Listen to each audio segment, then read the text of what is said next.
ክቡራትና ክቡራን የተከበራችሁ ተመልካቾቻችን ኦቢኤንን እየተከታተላችሁ ነው የምትገኙት። ሰባተኛው ጠቅላላ ሀገር አቀፍ ምርጫ ሊካሄድ ቀናት እድሜ ቀርተውታል። በዚህም እንግዲህ የተለያዩ የፖለቲካ ፓርቲዎች አቋማቸውን እያሳወቁ እየገለጹ ይገኛሉ። ኦቢኤንም የፖለቲካ ፓርቲዎች ከፖሊሲ አንጻር በተለያዩ ዘርፎች ምን ይዘዋል፣ አቋማቸው ምንድነው፣ ይሄንን እንዴት እያስኬዱት ነው የሚለውን ፓርቲዎችን እየጋበዘ እያከራከረ ይገኛል።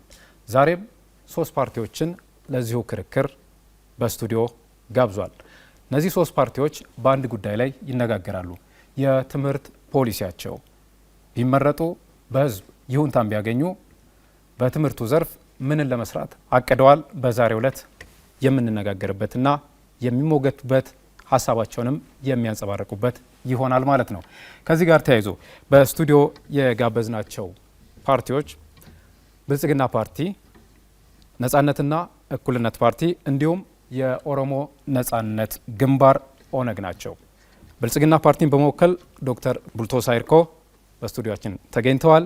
እንዲሁም ደግሞ የኦሮሞ ነጻነት ግንባርን በመወከል አቶ ዳዊት አብደታ፣ ነጻነትና እኩልነት ፓርቲን በመወከል ደግሞ አቶ ኡኪ ገላሺ በዚህ በስቱዲዮችን ተገኝተዋል። ከነሱ ጋር ሀሳቦችን እያነሳን ቆይታ የምናደርግ ነው የሚሆነው ማለት ነው። ክቡራን የፓርቲ ተወካዮች እንኳን ደህና መጣችሁ ብያለሁ። ቆይታችን በሶስት ምዕራፍ የተከፈሉ የክርክር ሁኔታዎችን ወይም ደግሞ የክርክር ሂደቶችን የምንከተል ነው የሚሆነው። በመጀመሪያው አምስት ደቂቃዎች ይሰጣችኋል። በዚህም የፓርቲያችሁን አቋም ከትምህርት ጋር ተያይዞ ከትምህርት ፖሊሲ ጋር ተያይዞ የምታንጸባርቁበት ይሆናል ማለት ነው። በመቀጠል ማኒፌስቶአችሁን በተመለከተ ከኔ የሚነሱ ጥያቄዎች አሉ። እንዲሁም ደግሞ እርስ በርሳችሁ የምትሞግቱበት የ15 ደቂቃ ቆይታ ያለው ጊዜ ይኖረናል። በስተመጨረሻ ደግሞ የማጠቃለያ ሀሳቦችንና ምናልባትም ለተነሱ ጥያቄዎች ቀረ የምትሏቸው ምላሾች የምትሰጡበት 5 ደቂቃዎች ይኖራሉ ማለት ነው። ይህ ቆይታችን በዚህ መልኩ የሚጀምር ነው የሚሆነው። ከዚሁ ጋር ተያይዞ የእጣ ማውጣት ስነ ስርዓትን አካሂደን በእጣው መሰረት ነው እንግዲህ ቆይታ የምናደርገው ማለት ነው። ወደዚህ መጥታችሁ ተራ በተራ እጣ እንድታነሱ እጋብዛለሁኝ።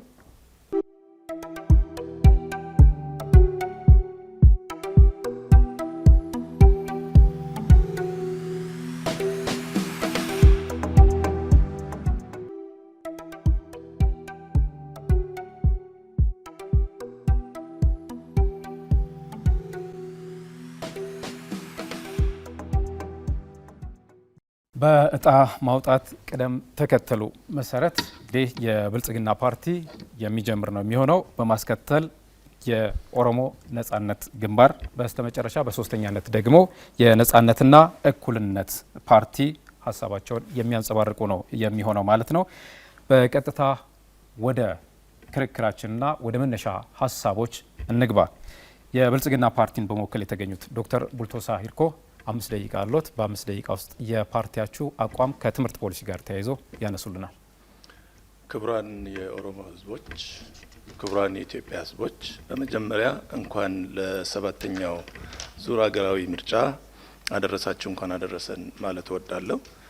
የብልጽግና ፓርቲ ትውልድን እንደ ሀገር ግንባታ መሰረት፣ መምህራንን እንደ ሀገር ግንባታ መሀንዲስ፣ ትምህርትን የህዝቦች የሚተዋወቁበት የሚቻቻሉበትና በወንድማማችነት አብሮ የሚኖሩበት አልፎም ማህበራዊ መስተጋብርን የሚያጠናክሩበት ፈጣንና ቀጣይነት ያለው ኢኮኖሚ የሚያስመዘግቡበት እንዲሁም ዘመናዊ የሆነ የፖለቲካ ስርዓት የምንገነባበት መሳሪያ እንደሆነ ብልጽግና ፓርቲ ያምናል። ይህንንም ለማድረግ የብልጽግና ፓርቲ ብዙ ግቦችን ያስቀመጠ ቢሆንም ከነዚህ ውስጥ ጥቂቶቹን ላንሳ። በራስ የሚተማመኑና በጥሩ ስነ ምግባር የታነጹ ትውልድን መፍጠር፣ ቴክኖሎጂን ተጠቅመው የቤተሰብን የሀገርን ብልጽግና የሚያረጋግጡና የሚያስቀጥሉ ትውልድ መፍጠር፣ ዘመናዊነትን የተላበሱ ትውልድና ችግር የሚፈታ ትውልድን መፍጠር።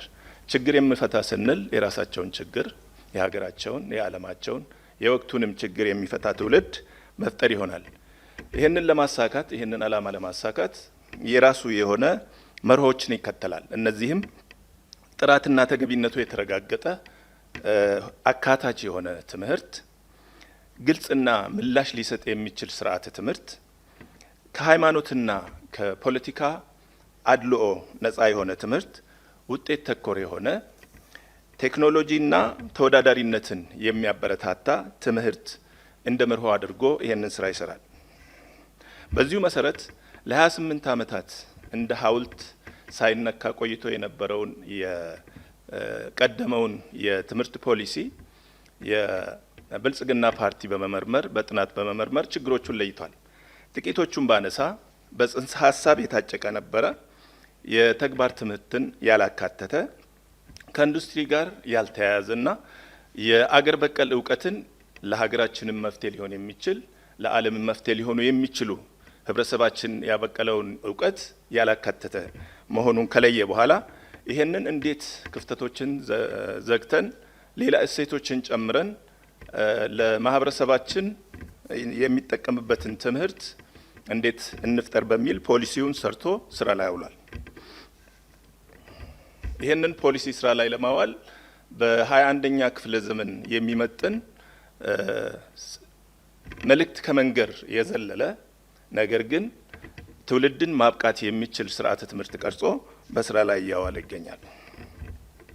በሌላ በኩል የቅድመ አንደኛ ደረጃ ትምህርት በድሮ ጊዜ ለባለ ሀብቶች ብቻ የተተወ የትምህርት ዘርፍ ማንም ስርዓት የትኛውም መንግስትና ፓርቲ ያላሰበውና ያልሞከረውን በከተማ ውስጥ ብቻ ተወስኖ የነበረውን በከተማም ውስጥ ቢሆን ለሀብታሞች ብቻ የተገደበ ሰፊውን ማህበረሰብ ያላካተተ በገጠር ውስጥ ደግሞ ሀብትም ቢኖረውም ባይኖረውም ለማንም ተደራሽ ያልነበረውን የቅድመ አንደኛ ትምህርት የብልጽግና ፓርቲ አቅዶ መሬት ላይ አውሎ ተደራሽ አድርጓል ማለት ይቻላል። ሌላው ደግሞ የአጠቃላይ ትምህርት ከዛ በፊት ግን አንድ ነገር ማለት የምፈልገው የቅድመ አንደኛ ደረጃ ትምህርትን ለማዳረስ ከመንግስታችን ጋር በመሆን ከፓርቲያችን ጋር በመሆን ህዝባችን ርብርብ በማድረግ ይሄንን ስላሳካ ህዝባችንን ላመሰግን እወዳለሁ። የአጠቃላይ ትምህርት ከቅድመ አንደኛ ደረጃ እስከ ሁለተኛ ደረጃ ድረስ በነፃ ለዜጎች እንዲሰጥ ተደርጓል። መምህራኖች የሙያ ብቃትና ተነሳሽነታቸውን ለመጨመር በቂ ነው ባይባልም የስራ ላይ ስልጠናዎች ተሰጥተዋል። በገጠር ለሚኖሩ መምህራኖች የመኖሪያ ቤት ተገንብተዋል። በከተማ ውስጥ ለሚኖሩ መምህራን የቤት መስሪያ መሬት ተሰጥቷቸዋል። ለመምህራኖቻችን ይሄ በቂ ነው ብለን አናስብም። ነገር ግን ከዚህ በላይ ይገባቸዋል። ሀገሪቱ ለወደፊት በምታደርገው የኢኮኖሚ እድገት ውስጥ እንዲስተዋሉ ይሄ እንዲረጋገጥ እናደርጋለን። ብልጽግናን ይምረጡ። አመሰግናለሁ። እናመሰግናለን። የብልጽግና ፓርቲ ተወካይን ወደ ኦሮሞ ነጻነት ግንባር እንለፍ። አመሰግናለሁ። ክቡራን ዜጎች፣ የክርክሩ ተሳታፊዎች፣ ተመልካቾች እንኳን ወደ 7ኛው የኢትዮጵያ ብሔራዊ ምርጫ በሰላም አደረሳችሁ ለማለት እፈልጋለሁ። ወደ ዝርዝር ጉዳዮች ከመግባት በፊት የምርጫ ምልክታችን ሆሮሮ ነው። ሆሮሮ የማንነት ምልክት፣ የስልጣን ምልክት፣ የግብረ ገባዊነት እንዲሁም ደግሞ ስነ ተፈጥሯዊ ወይም ኮስሞሎጂ ምልክት ነው። ይህም ከገዳ ስርዓት የሚመነጭ የሰላም፣ የዲሞክራሲ፣ የእኩልነት፣ የመቻቻል፣ የአካታችነት፣ አብሮ የመኖርና የማደግ የገዳ እሴት ምልክት ነው። ስለዚህ ሆሮሮን መምረጥ እነዚህ ነገሮች መምረጥ ነው። ከዚህ ቀጥዬ ትምህርት የብሔራዊ ነጻነት፣ የራስን እድል በራስ የመወሰን፣ የዲሞክራሲ፣ የእኩልነት እና የዘላቂ ልማትና ሰላም ማረጋገጫ መሳሪያ ነው ብለን እናምናለን። በመሆኑም ትምህርት ሰዎችን በሙያና በእውቀት ማብቃት ብቻ ሳይሆን የንቃተ ህሊናን ማሳደግ፣ በራስ የመተማመን ስሜትን መገንባት እና ትውልድ የራሳቸውን መጻኢ ዕድል በራሳቸው እንዲወስኑ የሚያስችል መሳሪያ ነው ብለን እናምናለን። ነገር ግን የሀገራችን ትምህርት ስርዓት ትልቁ እውነታ ግን ብዙ እክሎች ያሉበት ነው። አንድም የይዘት፣ የእኩልነት፣ የጥራትና የተደራሽነት ችግር ይኖራል። ስለዚህ ይሄንን ለመቅረፍ ፓርቲያችን አበክሮ ይሰራል። አብዛኞቹ ልጆቻችን የሚገባቸውን ትምህርት እያገኙ አይደሉም። እንዲሁም የትምህርት ስርዓታችን ከቋንቋችን፣ ከማንነታችን፣ ከነባራዊ ኢኮኖሚና ተጨባጭ አካባቢያችን ጋር እየተጣጣመ አይደለም። በመሆኑም ኦኔግ ይሄንን በተሻለ ተማሪዎች አካባቢያቸውን፣ ባህላቸውን፣ ማንነታቸውን በሚረዱበት መሰረት የሚያጣጥም ይሆናል ማለት ነው። ስለዚህ በዚህ ውይይት ውስጥ ነፃ፣ ፍትሃዊ፣ ተደራሽና ከፍተኛ ጥራት ያለውን ትምህርት እንዴት እናዳርሳለን በሚለው ላይ እንዲሁም በአፍ መፍጫ ቋንቋ የመጀመሪያ ደረጃ ትምህርትን መስጠትና ሁለተኛና ከፍተኛ ትምህርትን ደግሞ በሌሎች ቋንቋዎች አካባቢያዊና ዓለም አቀፋዊ ተወዳዳሪነትን ለማጎልበት የምንሰራበት ሲሆን ወጣቶቻችን ለዲጂታል ዘመን፣ ለስራ ፈጠራ፣ ለሳይንስና ቴክኖሎጂ እንደውም ለዓለም አቀፍ ተወዳዳሪነት እንዴት መብቃት እንደሚችሉ የሚያሳይ ይሆናል ማለት ነው። በመሆኑም አንድ ኦኔግ ከተመረጠ የመጀመሪያ ደረጃ ትምህርት ዜጎች በአፍ መፍቻ ቋንቋቸው እንዲማሩ ያደርጋል። አፋን ኦሮሞም በሁሉም ደረጃ የሚሰጥ ይሆናል። ትምህርት በነፃ ለሁሉም በክፍት ይሆናል። ጎልማሶች ከማይምነት እንዲላቀቁ ማይምነትን ለማጥፋት ዘላቂና ቋሚ ዘመቻ ይደረጋል። በዚህም ሁሉም ዜጋ ማንበብና መጻፍ እንዲችል ይደረጋል። የመጀመሪያ ደረጃ ትምህርት ለሁሉም ህጻናት በግዴታ ይሆናል። አፋን ኦሮሞን የሚያጠኑ፣ የሚያማክሉ፣ የሚያሳድጉ ተቋማት ወይንም ኢንስቲትዩቶች ይቋቋማሉ። የሙያና የመደበኛ ትምህርትን የሚያጣምር ስርዓተ ትምህርት ይዘረጋል። ሲወርድ ሲዋረድ የመጣውን የገዳ ስርዓትን በማጥናት በአሁኑና በወደፊቱ የኦሮሞ ማህበረሰብ እንዲሁም የኢትዮጵያ ማህበረሰብ እድገትን፣ ልማትን እንዲያበረክት ወሳኝ ድርሻ እንዲሰጥ ይደረጋል። የመዋለ ህጻናት ትምህርት መርሃ ግብርን በመዘርጋትና ካሪኩለም በመቅረጽ ስራ ላይ እንዲውል ይደረጋል። ለአካል ጉዳተኞች የትምህርት መርሃ ግብር ይመቻቻል። ትምህርት ቤቶች ከፖለቲካ ሹመት ነፃ ይሆናሉ። በብቃትና በችሎታ በስራ ልምድ ብቻ የሚሾሙና የሚመሩ ይሆናሉ የትምህርት ተቋማት። ከዚህም የተነሳ መሰረታዊ የካሪኩለም ሪፎርም ይደረጋል። ይህ የካሪኩለም ሪፎርም በአንደኛ ደረጃ ልጆች አካባቢያቸውን እንዲረዱ፣ ባህላቸውን፣ ማንነታቸውን፣ ብዝሃነትን እንዲገነዘቡ ይደረጋል። በዩኒቨርሲቲ ደረጃ ደግሞ ክሬቲቪቲን፣ አንተርፕረነርሺፕን፣ የስራ ፈጠራን፣ ሳይንስን፣ አፕላይድን፣ ሙያና ቴክኒክን ይደረጋል። ለዚህም ደግሞ ከፍተኛ የሆነ በጀት ይመደባል። ይህ ከፍተኛ መደብ በጀት ለመምህራን የተሻለ ደሞዝ ክፍያ፣ የስልጠና ሴንተሮችን ሙያቸውን የሚያሻሽሉበትን እድል የሚሰጥበትና መምህራን የትምህርት ጥራት የጀርባ አጥንት በመሆናቸው ትልቅ ትኩረት እንዲሰጣቸው ይደረጋል። አመሰግናለሁ። የነጻነትና እኩልነት ፓርቲን በመወከል አቶ ኦኪ ያሉ የነጻነትና እኩልነት ፓርቲ ከትምህርት ፖሊሲ ጋር ያለው አቋምና በቀጣይ ለመስራት ያቀደው። እሺ፣ አመሰግናለሁ። የተከበራችሁ የኦሮሞ ሕዝብ እንዲሁም መላው የኢትዮጵያ ሕዝብ እንዲሁም ተፎካካሪ ፓርቲዎች እና ጋዜጠኞችም እንኳን ለ130ኛ የአድዋ ድል በዓል እና ለ7ኛ ዙር ሀገር አቀፍ ምርጫ አደረሳችሁ ለማለት እፈልጋለሁ። የኢትዮጵያ ሕዝብ በአድዋ ጦርነት ወራሪ ኃይልን በማሸነፍ ለዓለም ብሎም በተለይ ደግሞ ለአፍሪካ ሕዝብ የይቻላልን መንፈስ አውርሷል።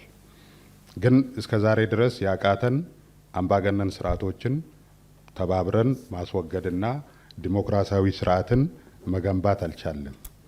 በዚህኛው ዙር ምርጫ መንግስት በተለያየ አጋጣሚ ቃል እየገባ ይገኛል። ዲሞክራሲያዊ ምርጫ እንዲኖር እናደርጋለን እያለ ይገኛል። የኢትዮጵያ ህዝብም ይህንን በመስማት ከልብ አምኖ በመቀበል ከፍርሃት ነፃ ሆኖ የመራጮችን ካርድ በመውሰድ ይሆኑኛል፣ ይወክሉኛል፣ ከዚህ ችግር ያወጡኛል ብሎ የሚያስበውን ፓርቲ እንዲመርጥ አደራ ማለት እፈልጋለሁ። የኛ ፓርቲ ይህንን ችግር ኢትዮጵያ አሁን ያለችበት ችግር ዘርፈ ብዙ ነው። ይህንን ዘርፈ ብዙ ችግር ለማቃለል የኢትዮጵያን ሕዝቦች በእኩልነትና በነጻነት ለማስተዳደር የፖለቲካ ፕሮግራምን ቀርጾ የሚወዳደር ሀገር አቀፍ ፓርቲ ነው። ወደ ትምህርት ፖሊሲ ስንመጣ የነጻነትና እኩልነት ትምህርት ፖሊሲ ለሌለውም ፕሮግራሙ መሰረት ነው። የኛ አጠቃላይ ፖሊሲ ወይም ፕሮግራም ትምህርት መር የእድገት ፖሊሲ ነው የቀረጽ ነው። ትምህርት ለሁሉም ነገር መሰረት ነው። ለዜጎች እኩልነት፣ ለሀገር ግንባታ፣ ለኢኮኖሚ እድገት፣ ለዲሞክራሲ ማበብ ትምህርት አስፈላጊ ነው። ትምህርት ሲኖር፣ ጥራት ያለው ትምህርት ሲሰጥ ዜጎች ወደ ሀሳብ ፖለቲካ ይሸጋገራሉ። ከጦርነት፣ ከግጭት፣ ከመሰዳደብ ወጥተን በሀሳብ ወደ መወዳደር፣ በሀሳብ ወደ መከራከር እንመጣለን። ያለ ሀገራችን ትልቅ ፋይዳ አለው ብለን እናምናለን። ለዚህም ትምህርት መር የእድገት ፖሊሲ ቀርጸን እየሰራን እንገኛለን። የምርጫ ምልክታችንም ብዕር ነው። ብዕር የምርጫ ምልክታችን ነው።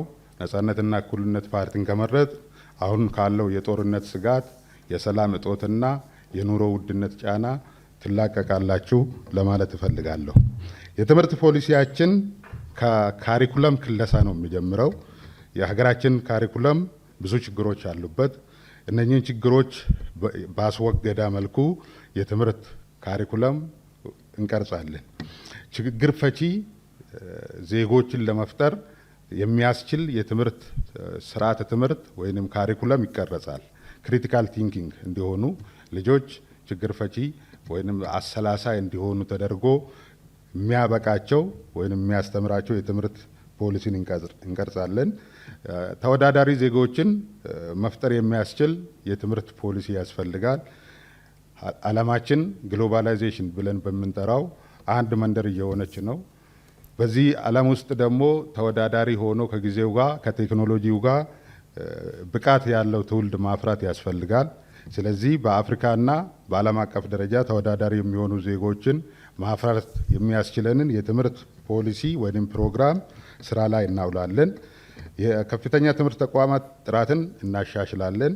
የስነ ዜጋ ትምህርት ልጆች በስነ ምግባር እንዲያድጉ ከኬጂ ጀምረን እንሰጣለን። ለሳይንስና ሂሳብ ትምህርት ልዩ ትኩረት እንሰጣለን። መደበኛ ትምህርት የቤተሰብና የመንግስት ግዴታ ይሆናል። ትምህርት ቤቶችን በቴክኖሎጂ እናጠናክራለን። ለዚህ ሁሉ መሰረት የሆኑትን የአስተማሪዎችን ኑሮ እናሻሽላለን። የባለ ሀብቶችን ድርሻ ወይም አስተዋጽኦ በትምህርት ላይ እንዲያሳድጉ ድጋፍ እናደርጋለን። የትምህርት ተደራሽነትን ፍትሐዊ በሆነ መልኩ ለመላው ኢትዮጵያውያን እናደርሳለን። ቴንክ ዩ። እናመሰግናለን። ሶስቱም የፓርቲ ተወካዮችና ሶስቱንም ፓርቲዎች ከልብ ነው የምናመሰግነው። የመጀመሪያው ምዕራፍ እንግዲህ ከትምህርት ፖሊሲ ጋር የተያዘው አቋማቸውን አሳውቀውናል። በሁለተኛው ምዕራፍ 15 ደቂቃ በምንሰጥበት በዚህኛው ምዕራፍ ደግሞ ከማኒፌስቶቸው ጋር ተያይዞ ከዚህ ከሚነሱ ጥያቄዎች ባሻገር እርስ በርሳችሁም ደግሞ አንዳችሁ በሌላችሁ ላይ የምታነሷቸው ጥያቄዎች ካሉ እንዲሁም አሁን በአቋም ከተነሱት መካከል ደግሞ መመለስ አለባቸው የምትሏቸውን ሀሳቦችም አብራችሁ የምትመልሱበት ነው የሚሆነው ማለት ነው። እጣ ባወጣነው ቅደም ተከተል መሰረት ስለሆነ የምንሄደው ወደ ብልጽግና ፓርቲ ነው የምመለሰው። በብልጽግና ፓርቲ ማኒፌስቶ ላይ ፓርቲው የትምህርት ጥራትን ለማረጋገጥ አንድ ወስደዋለሁ ያለው የተማሪዎች ምገባን የበለጠ አስፋፋለሁ የሚልን ሀሳብ ይዞ እየተንቀሳቀሰ ነው የሚገኘው። ይህም በማኒፌስቶ ላይ ከቀረቡት መካከል አንዱ ነው። ይህንን ሲያደርግ ከመንግስት በጀት በመመደብ ወይስ በድጋፍ የሚለው ጉዳይ አንዱ የሚነሳ ጥያቄ ነው። ድጋፉ ዘላቂ ባይሆንስ የሚለው በድጋፍ ከሆነ ድጋፉ ዘላቂ ባይሆንስ የሚለውን ለመነሻ ለብልጽግና ፓርቲ ተወካይ ዶክተር ቡልቶሳ ሀሳቦትን በዚህ ላይ ያነሳል። በጣም ጥሩ። የትምህርት ቤት ምገባ ፕሮግራም ለትምህርት ጥራት ቀጥተኛ የሆነ አስተዋጽኦ ነው ያለው፣ የተለያዩ ጥናቶችም እንደሚያሳዩት።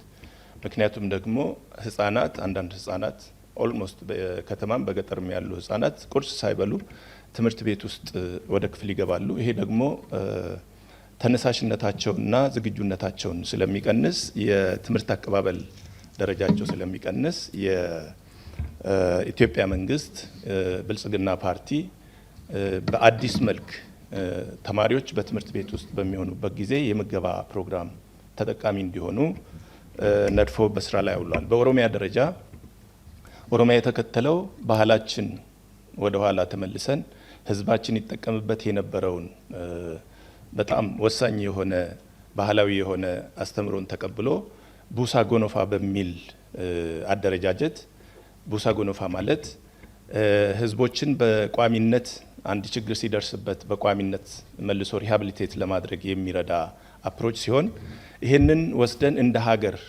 ተቋም አድርገነው በተቋም ደረጃ አደራጅተነው የተማሪዎችን ምገባና ሌሎችንም ስራዎች እንዲሰራ የተደራጀ ተቋም ነው። ይህንን ምገባ በዘላቂነት አሁን ከጀመርን 3 ዓመታችን ነው። የመጀመሪያ ዓመት ላይ ትንሽ ችግሮች ገጥመውናል። በሁለተኛ ዓመት ላይ የነበሩትን ችግሮች ለመፍታት ሞክረናል። ስቲል በሁለተኛው ዓመት ችግሮች ገጥመውን ነበረ። በሶስተኛው ዓመት ግን በዚህ ዓመት ባለንበት ዓመት ያንን በማሻሻል ይልቅ በተሻለ መልኩ መደበኛ በማድረግ ቀጥለንበታል። ይሄ የምናደርገው በቡሳ ጎኖፋ ነው እንጂ በመንግስት በጀት አይደለም። ምክንያቱም ህዝባችን አለን። ከህዝባችን ጋር ሆነን ለህዝባችን መልሰን የምናቀርብበትን ነው የምናደርገው። ቋሚ የሚሆነው አስተሳሰቡ እንጂ ከመንግስት በጀት መሆኑ አይደለም። ይሄኛው አሁን በምናይበት ጊዜ ቡሳ ጎኖፋ በብዙ ሚሊዮኖች የሚጠጉ አባላቶች አሉት። ከአባላቶቹ በየአመቱ ገቢ ይሰበስባል። ያንን ገቢ መልሶ ለትምህርት ቤቶች ያበረክታል። ከማህበረሰቡ ይሰበስባል። ከትምህርት ቤቶች አካባቢ ያሉትን መሬቶች ይጠቀማል። በዚህ ምርቶችን በማምረት መልሰን ራሳችን በራሳችን የምናግዝበትና ለትምህርት ጥራት አስተዋጽኦ የምናደርግበት ስለሆነ ቀጣይነቱ ምንም የሚያጠራጥር ነገር የለውም። ከዛው ከምገባ ጋር የተያዘ አንድ ሁለት ጥያቄ ለመጠየቅ ፈልጌ ነው። አይዲያው ጥሩ ነው፣ የተማሪዎች ምገባ ግን የትምህርት ጥራትን አይሸፍንም ወይ? ይሄ ነገር ብዙ ጊዜ የምነሳው ተማሪ መግበናል ነው። ማንበብና መጻፍ የማይችል ተማሪን ይዘን 4ኛ 5ኛ ክፍል የሚማሩ ተማሪዎችን ዞር ዞር ብሎ ማየት ይቻላል። ማንበብና መጻፍ አይችሉም፣ ግን ምገባ እየመገብን ነው ይባላል። የምግብ ጥራቱስ ምን ያህል ነው? ኑሮ አሻሽለን ተማሪዎቻቸውን እንዲመግቡ የምናስችለው መቼ ነው? መንግስት ከዛ አልፎ ከምግብ እደላ አልፎ ወደ ትምህርት ግብዓት ማሻሻል መቼ ነው የሚሸጋገረው? የኢትዮጵያ ትምህርት ቤቶች የመማሪያ ቁሳቁስ ነው እጥረታቸው። ወንበር የሌላቸው፣ መማሪያ ክፍል የሌላቸው፣ መጽሐፍ የሌላቸው፣ የላብራቶሪ እቃ የሌላቸው ብዙ ትምህርት ቤቶች እያለን ለምንድን ነው ምገባ ላይ ብቻ ትኩረት የምናደርገው? ዶክተር አመሰግናለሁ። በመጀመሪያ ደረጃ ይሄ የምገባ ፕሮግራም የትምህርት ጥራትን ላይ ሼድ ያደርጋል የሚለው አስተሳሰብ ሳይንሳዊ አይመስለኝም። ምክንያቱም በዓለም ሀገራት ሀብታም የሆኑ ሀገራትንም ጭምር የትምህርት ቤት ምገባን ያደርጋሉ። ይሄ ሰፊ ትንተና አለው። በኒውትሪሽን ላይ ህጻናት በምን ያህል ጊዜ ምግብን ማግኘት አለባቸው፣ በትምህርት ቤት ውስጥ ደግሞ ለረጅም ጊዜ ስለሚቆዩ ያንን ምግብ ማግኘት አለባቸው የሚለው የእሳቸው ጥርጣሬ እኛ ወደ ትምህርት ምገባ ብቻ ላይ ስራ ላይ የተጠመድንና ሌሎችን ስራዎችን እየሰራን እንዳልሆነ ነው ያነሱትና የተማሪዎች የመጻፍና የማንበብ ካልኩሌት የማድረግ ይሄ ኮምፒተንሲ ይሄ ሊትሬሲ ኤንድ ኑሜረሲ የሚለውን ኮንሰፕት እርግጥ ነው ችግሮች አሉ። እነዛ ችግሮች ደግሞ መንስኤያቸው ምንድን ነው በሚል በጥናት ከለየን በኋላ የተለያዩ ኢንተርቬንሽኖችን ወስደን በዚህ አመት ብቻ ወደ 59 መምህራንና የትምህርት ባለሙያዎችን የትምህርት ቤት ርዕሰ መምህራንን አሰልጥነን ስራ ላይ አውለን አሁን በምንገኝበት ደረጃ ላይ በጣም የተሻሻለ ልጆችን ከሊትሬሲና ኑሜረሲ ፕሮብለም ሊያወጣ የሚችል ተግብረን ስራ ላይ እያዋልን እንገኛለን። ጥራት ይጎለዋል፣ ምግቡ ጥራት ይጎለዋል ለሚለው እኔ እስካሁን ድረስ በትምህርት ቤት በመመገባቸው ብቻ ታመዋል የሚለውን ሪፖርት አላቅም። ይህንን ምገባ የሚያከናውኑት ራሳቸው ከቤተሰብ የተመለመሉ ሰዎች ስለሆኑ ለልጆቻቸው የተሻለ ነገርን ስለሚያቀርቡ ይሄ ነገር እውነት አይመስለኝም። ስለዚህ የቤተሰብ ኑሮን በሀገር ኑሮ ደረጃ ላይ በሌላ ርዕስ ልንወያይበት የምንችል ቢሆንም ነገር ግን የብልጽግና ፓርቲ የተለያዩ ማህበረሰብን ከችግር ሊያወጣ የሚችሉ መርሃ ግብሮችን ነድፎ ስራ ላይ ያዋለ እንደሆነ ሁላችንም የምናውቀው ነው። ምገባ፣ የትምህርት ቤት ምገባ ግን ለትምህርት ጥራት ግብአት የሚሆን ነገር ነው እንጂ የትምህርት ጥራትን የሚያደበዝዝ እንዳልሆነ ሊታወቅ ይገባል። አመሰግናለሁ። ጥያቄ ይኖረኛል ለብልጽግና ተወካይ የትምህርት ጥራትን በተመለከተ ነው። ለዚህ ደግሞ የተለያዩ ዓለም አቀፍ የሆኑ ድርጅቶች ያወጡትን ጥናቶች በማጣቀስ ብልጽግና አምጥቻለሁ የሚለውን የትምህርት ጥራት ጥያቄ ውስጥ የሚያስገቡ ነገሮች አሉ። ለምሳሌ የሀገር አቀፍ ብሔራዊ ፈተናን በተመለከተ የአምናውን ብቻ ብንወስድ 8.4% ነው ወደ ዩኒቨርሲቲ መግባት የቻሉት። ይህ ማለት ከ10 አንድ ተማሪ እንኳን ወደ ዩኒቨርሲቲ የመግባት እድሉ በጣም ጠባብ ነው ማለት ነው። በሌላ አባባል ደግሞ እጅግ ብዙ የሆኑ ወጣቶች ከትምህርት ውጪ የሚሆኑበትና ሌላ የስራ እድል ያልተፈጠረበት ምናልባትም በአሁኑ ሰዓት የስራ እድል መሳሪያ አንግቦ እንዲገዳደሉ እድል የፈጠረው የትምህርት ፖሊሲ ነው ብዬ አምናለሁ። ይህ ደግሞ በሌላ መንገድ መንግስት ለትምህርት ትኩረት አለመስጠቱን የሚያሳየው የበጀት ምደባ ነው። ያለፉትን 5 ዓመታት የበጀት ምደባ ብናይ ከ110 ቢሊየን ወደ 74.4 ቢሊየን ነው የወረደው በሂደት ማለት ነው። ይሄ ማለት ትኩረት እየተሰጠ አይደለም፣ ትምህርት ወደ ጎን እየተተወ መሆኑን ያመለክታል። ከሀገሪቷ አጠቃላይ ምርት ወይንም ጂዲፒ ደግሞ 5.5 በመቶ የነበረው በአሁኑ ሰዓት ወደ 3.7 በመቶ ወርዷል። ይህም የትምህርት ጥራት ላይ ችግር እንቅፋት መሆኑን የሚያመለክቱ ነገሮች ናቸው። ኢቭን ደግሞ ከዚህ ከ8.4% ወደ ዩኒቨርሲቲ ከገቡ ተማሪዎች ወደ 87.1%ቱ በቦርዲንግ ስኩል መንግስት ባዘጋጀው በተለዩ ትምህርት ቤቶች ውስጥ ያለፉ ሲሆን 86.6%ቱ ደግሞ በኢንተርናሽናል ኮሚኒቲ ስኩል በሚባሉት ዩኒቨርሲቲ የገቡ ናቸው። 51.6% ደግሞ ከግል ትምህርት ቤቶች ወደ ዩኒቨርሲቲ የገቡ ናቸው።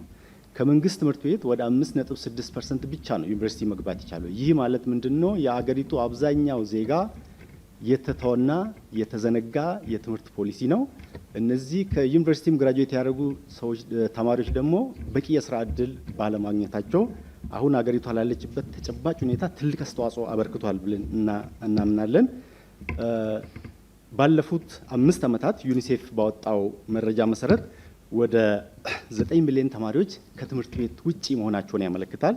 ወደ 800 ትምህርት ቤቶች ወይ ተዘርፈዋል፣ ወይ ወድመዋል፣ ወይ ከአገልግሎት ውጪ ሆነዋል። ስለዚህ ይሄ ባለበት ሁኔታ ስለ ትምህርት ጥራት ማውራት እጅግ አሳፋሪ የሆነበት ጊዜ ላይ ነው ያለ ነው። ምናልባት ለዚህ ሊሰጡ የሚችሉት መልስ ካለ ለብልጽግና ፓርቲ ከዚሁ ጋር አያይዝና ምናልባት ዶክተር አያይዘው እንዲመልሱልኝ እሳቸው ያነሱት ዳታ እንዳለ ሆኖ የተማሪዎች በተለይ ወደ ዩኒቨርሲቲ የሚገቡ የ12ኛ ክፍል ተማሪዎች ቁጥር ከአመት ዓመት ቁጥሩ እያሽቆለቆለ እንደመጣ መረጃዎች ይጠቁማሉ። ለምሳሌ ከ2014 እንኳን ብንጀምር 896520 ተማሪ ነበረ። ከዛው 3.3 በመቶ ነው ወደ ዩኒቨርሲቲ መግባት የቻለው። በቀጣይ 2015 ላይ 845099 ተማሪ ነው መፈተን የቻለው። 2016 674823 ነው። ባለፈው አመት ደግሞ 585882 ነው። ይሄ ቁጥሩ እየቀነሰ እንደሚሄድ የህዝብ ቁጥሩ እየጨመረ በሚሄድበት ሀገር ላይ ወደ ዩኒቨርሲቲ ለመግባት የሚፈተነው ተማሪ ቁጥር እየቀነሰ የሄደበት ሁነኛ ምክንያትስ ምንድን ነው? እናንተ ምናልባት የተመለከታችሁትና እዛ ላይ እየሰራችሁትስ ያለው ነገር ካለ አብረው ያያይዙ የሚመልሱ። በጣም አመሰግናለሁ ለቀረበው ጥያቄ። የብልጽግና ፓርቲ የትምህርት ጥራት ለማሻሻል የተለያዩ ስራዎችን ሰርቷል። በመጀመሪያ ደረጃ ትምህርት በአንድ ሌሊት አይወድቅም። በአንድ ሌሊትም በአንድ ጀንበርም ከውድቀቱ አይነሳም። ይሄ ሊታወቅ የሚገባ ነው። የብልጽግና ፓርቲ የወረሰው የወደቀ ትምህርት ነው። የብልጽግና ፓርቲ የወደቀውን ትምህርት ወድቋል ብሎ ዝም ብሎ አልተውም። ይሄንን ለማሻሻል የተለያዩ ኢኒሼቲቮችን ወስደዋል። አንደኛው የቅድመ አንደኛ ደረጃ ትምህርት ቤትን ስራ ላይ ያዋለው የትምህርትን ጥራት ለማሻሻል ነው። ሁለተኛ ደግሞ በዚህ መካከል ያሉትን ተማሪዎች የመጻፍ የማንበብና የማስላት ክህሎታቸውን ለማሳደግ የተለያዩ ኢንተርቬንሽኖችን እየወሰድን እንገኛለን። በዚህም ጥሩ እምርታ እያመጣን እንገኛለን። ይህንን አሁን በትምህርት ቤቶቻችን ላይ ማየት ይቻላል። ሌላው የትምህርት ቤት ምገባ ቅድም እንዳልኩት የትምህርት ቤት ምገባም ለትምህርት ጥራት የራሱ ኮንትሪቢዩሽን ስላለው እንጂ ለድሎት አይደለም። የትምህርት ቤት ምገባን ወደ ትምህርት ስርዓቱ ያስገባ ነው። ሌላው የመጽሐፍት ህትመትና ስርጭት እነሱ ያላነሱት የመጽሐፍት ህትመትና ስርጭት ለቅድመ አንደኛ ደረጃና ለሁለተኛ ደረጃ አንድ ለአንድ ስናዳርስ ለአንደኛ ደረጃ ደግሞ 39 ሚሊዮን መጽሐፍትን አትመን ለተማሪዎች ተደራሽ አድርገናል። ይሄ ማለት ለህዝብ ማሰብ ለትምህርት ጥራት ማሰብ የሆነ ነው የሚመስለኝና በዚህ ደረጃ ቢታይ ጥሩ ነው። ህዝቡን ያካተተ የትምህርት ደረጃን ለማሻሻል ሰፊ ስራዎች ተሰርተዋል። ብዙ ርብርቦች እየተካሄዱ ይገኛሉ። ይሄ ነገር በመደረጉ ምክንያት በቁጥር ብቻ ሳይሆን በፐርሰንቴጅ ብናየው እንዳላችሁት ልክ የብልጽግና ፓርቲ ወደ ስልጣን ሲመጣ ያለፉት ተማሪዎች 1.9 ነበሩ በኦሮሚያ ደረጃ። ከዛ ወደ 1.8 ከዛ ወደ 3.3 ከዛ ወደ 6.6 50% እና ከዛ በላይ ያመጡ ተማሪዎች እንደምናውቀው የተለመደው በሀገራችን ዩኒቨርሲቲው ባለው ክፍት ቦታ ተማሪ የማስገባት እንጂ የማለፍና ያለማለፍ ጉዳይ አልነበረም። ለዚህም ትልቅ ማሳያ የሚሆነው 101 አምጥተው ከ600 ላይ ዩኒቨርሲቲ የገቡ ተማሪዎች ብዙ በጣም የትየለሌ ተማሪዎች ገብተዋል። ለተከታታይ አመታት በእንደዚህ አይነት መልኩ ነው። በ50% እና ከዛ በላይ ካልሆነ በስተቀር ወደ ዩኒቨርሲቲ ማስገባት የለብንም የሚለውን አቋም የወሰደው የትምህርትን ጥራት ለማረጋገጥ የተወሰደ የሀገሪቱ እርምጃ ነው። በዚህም ድሮ ልጆች የሚኮራረጁትን ለማስቀረትም ከፍተኛ ጥረት ነው ያደረግነው። መኮራረጅ በሚቀርበት ጊዜ ተማሪዎች ለራሳቸው ራሳቸውን ለመቻል በሚያደርጉት ጥረት ብዙ ተማሪዎች ማንበብና ራሳቸውን ማብቃት ጀምረዋል። ይሄ ደግሞ ለሀገር ትልቅ ግብአት ነው ያለው። ዓለም አቀፍ ጥናቶች ብዙ ነገር ሊያሳዩ ይችላሉ። ግን በሀገራችን በተጨባጭ ያለው ነገር ምንድን ነው የሚለውን እኔ የተፎካካሪ ፓርቲዎች አይጥንተውት የሚያውቁትም ራሱ አይመስለኝም። ብዙ ጊዜ ትኩረት የሚያደርገው አሁን የኦነግ ተወካይ እንዳነሱት የከፍተኛ ትምህርት ላይ ነው ትኩረቱም በጀቱንም እያሰቡ ያሉት። የከፍተኛ ትምህርት እንደ ዓለም አቀፍም በሚሆንበት ጊዜ ትልቅ በጀት ሊሄድ የሚገባው ለጀነራል ኤዱኬሽን ነው። ምክንያቱም ሰፊው ህዝብ ያለው እዛ ነው። እዛ ጋር ያሉት ጥቂቶች ናቸው። ለዛ ደግሞ የሚመጥን በጀት እየተመደበ ይገኛል። ለምሳሌ ኦሮሚያን ባነሳ ወደ 40% የሚጠጋ ከክልሉ በጀት ላይ ለትምህርት ተመድቦ በስራ ላይ እየዋለ የሚገኝ ነው ማለት ነው። የስራ እድል በተመለከተ ይሄ ያለፈው ትምህርታችን ያለው ችግር ቅድም እንዳነሳሁት ለ28 ዓመታት ምንም ሳይነካ ሳይከለስ የቆየ ስርዓተ ትምህርት ሳይሆን ፖሊሲ ያመጣብን እዳ ነው ብለን እናምናለን። 45 ሰከንድ ነው ያሉት። ኦኬ። አሁን ግን የብልጽግና ፓርቲ ይህንን ለመቅረፍ ከመሰረቱ ለመቀየር ከፍተኛ ስራ እየሰራ ስለመሆኑ ማህበረሰባችንም የሚያውቀው ነው። አመሰግናለሁ። ወደ ኦነግ ልለፍ። የብልጽግና ፓርቲ ሰዓቱን ጨርሷል። እናመሰግናለን። የኦሮሞ ነጻነት ግንባር ማኒፌስቶችን በቀጥታ ማግኘት ባንችልም ከተነሱ ሀሳቦችና እንዲሁም ደግሞ ከተለያዩ መረጃዎች ያገኘ ነው በማንሳት አሁንም ሲያነሱ ነበረ። ከተደራሽነት አንጻር የተደራሽነቱን የማስፋት ስራ እንሰራለን፣ ከጥራትም አንጻር እንዲሁም ደግሞ ነጻና ፍትሐዊ ትምህርትን እናዳርሳለን የሚልን ሀሳብ አንስተዋል፣ እንደ ፓርቲ ማለት ነው። ከዛ ውስጥ ግን ትምህርትን በነጻ እናዳርሳለን የሚልን ሀሳብ አንስተዋል እና ነው ይሄ የኦነግ የኦሮሞ ነጻነት ግንባር መንግስት ሆኖ ቢመረጥ በሁሉም ደረጃ ያለውን የትምህርት ስርዓት በነጻ ከማዳረስ አንጻር የሀገሪቱ ምጣኔ ሀብት ወይም ኢኮኖሚን ከግምት ውስጥ አስገብቷል የሚለውን ሀሳብ መነሻ እናድርግ። በጣም ጥሩ። ቅድም ለመግለጽ እንደሞከርኩት ኦነግ ተመርጦ እድሉን ካገኘ በሁሉም ደረጃ ለዜጎች ትምህርትን በነጻ ያዳርሳል። ይህንን እንዴት ማድረግ ይቻላል የሚለው የመጀመሪያ ደረጃ ከህዝብ ግብር ይሰበሰባል። ከህዝብ የሚሰበሰበው ግብር ከየትኛውም አይነት ያላግባብ ዌስቴጅ ወይም ብክነት በአግባቡ ተጠብቆ ለዚህ አገልግሎት እንዲውል ይደረጋል ማለት ነው። በተጨባጭ አሁን ሀገራችን ባለችበት ሁኔታ ስርዓቱ ራሱ ስርዓታዊ ያደረገና የሚመራበት ትልቅ ሙስና የተንሰራፋበት ሁኔታ ነው ያለው።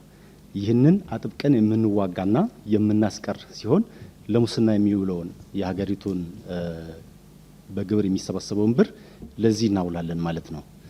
ከዚህም ባለፈ ደግሞ ሀገሪቷ ባልተቋረጠ ጦርነት ውስጥ ነው ያለችው። ቅድም እንዳየነው የትምህርት በጀት ከአመት ወደ አመት እየቀነሰ የመጣበት ምክንያትም የሀገሪቱ ኢኮኖሚ የጦርነት ኢኮኖሚ ስለሆነ ነው። ሀገሪቷ ያላትን አንጡራ ሀብት ሙሉ በሙሉ ወደ ጦርነት ያዞረችበት ሁኔታ ነው ያለው። ስለዚህ ይሄን ጦርነት በማስቀራት ሰላም በማምጣት ለጦርነት የሚለውን ነገር ወደ ትምህርቱ እናመጣለን። አጠቃላይ ካሉት ፖሊሲዎች በሙሉ ኦነግ ለትምህርት የሚሰጠው ቦታ ትልቁና ዋነኛው ነው። ለትምህርት የሚመድበውን በጀት ትልቁ በጀት ይሆናል ማለት ነው። ስለዚህ የዚህ ሀገር በጀት ላልተፈለጉ ነገሮች ስለሚውሉ የህዝቦችን ነጻነትና መብት ለማፈን በሌብነት በሙስና የሚባክኑ ሀብቶች በመኖራቸው ይህን ሀብት በአግባቡ በመጠቀም ለዜጎች ትምህርት በነጻ እንዲዳረስ ይደረጋል።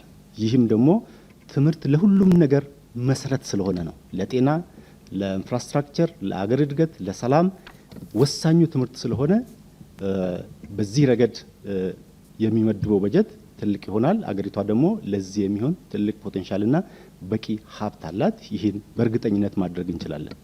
ምናልባት ጥያቄ ላክልና የመጀመሪያ ደረጃ ትምህርትን በኦሮሚያ ክልል ደረጃ ሙሉ በሙሉ በአፍ መፍቻ ቋንቋ እናደርጋለን የሚልን ሀሳብ ይነሳል። ያው እንግዲህ የሌሎችም እንደ ሀገር ላይ እንደሚወዳደር ፓርቲ ሌሎችም አካባቢ ላይ እንደዛ አቋማችሁ እንደዛ እንደሆነ ነው የሚነሳው እና ነው በክልል ውስጥ የሌሎች ብሔር ብሔረሰቦች በሌላ ቋንቋ መማር እንፈልጋለን የሚልን ጥያቄ ቢያነሱ የእናንተ አቋም ምንድን ነው የሚለውን ሀሳብ እንደ ግዴታ ነው ወይ የሚለውን፣ ከዛ ውጭ ደግሞ አሁን ያለው መንግስትም በአፍ መፍቻ ቋንቋ እያስተማረ ይገኛል በየክልሎቹና ከዛ ምንድን ነው ልዩነቱ? እሱንም አብረን አንሱ።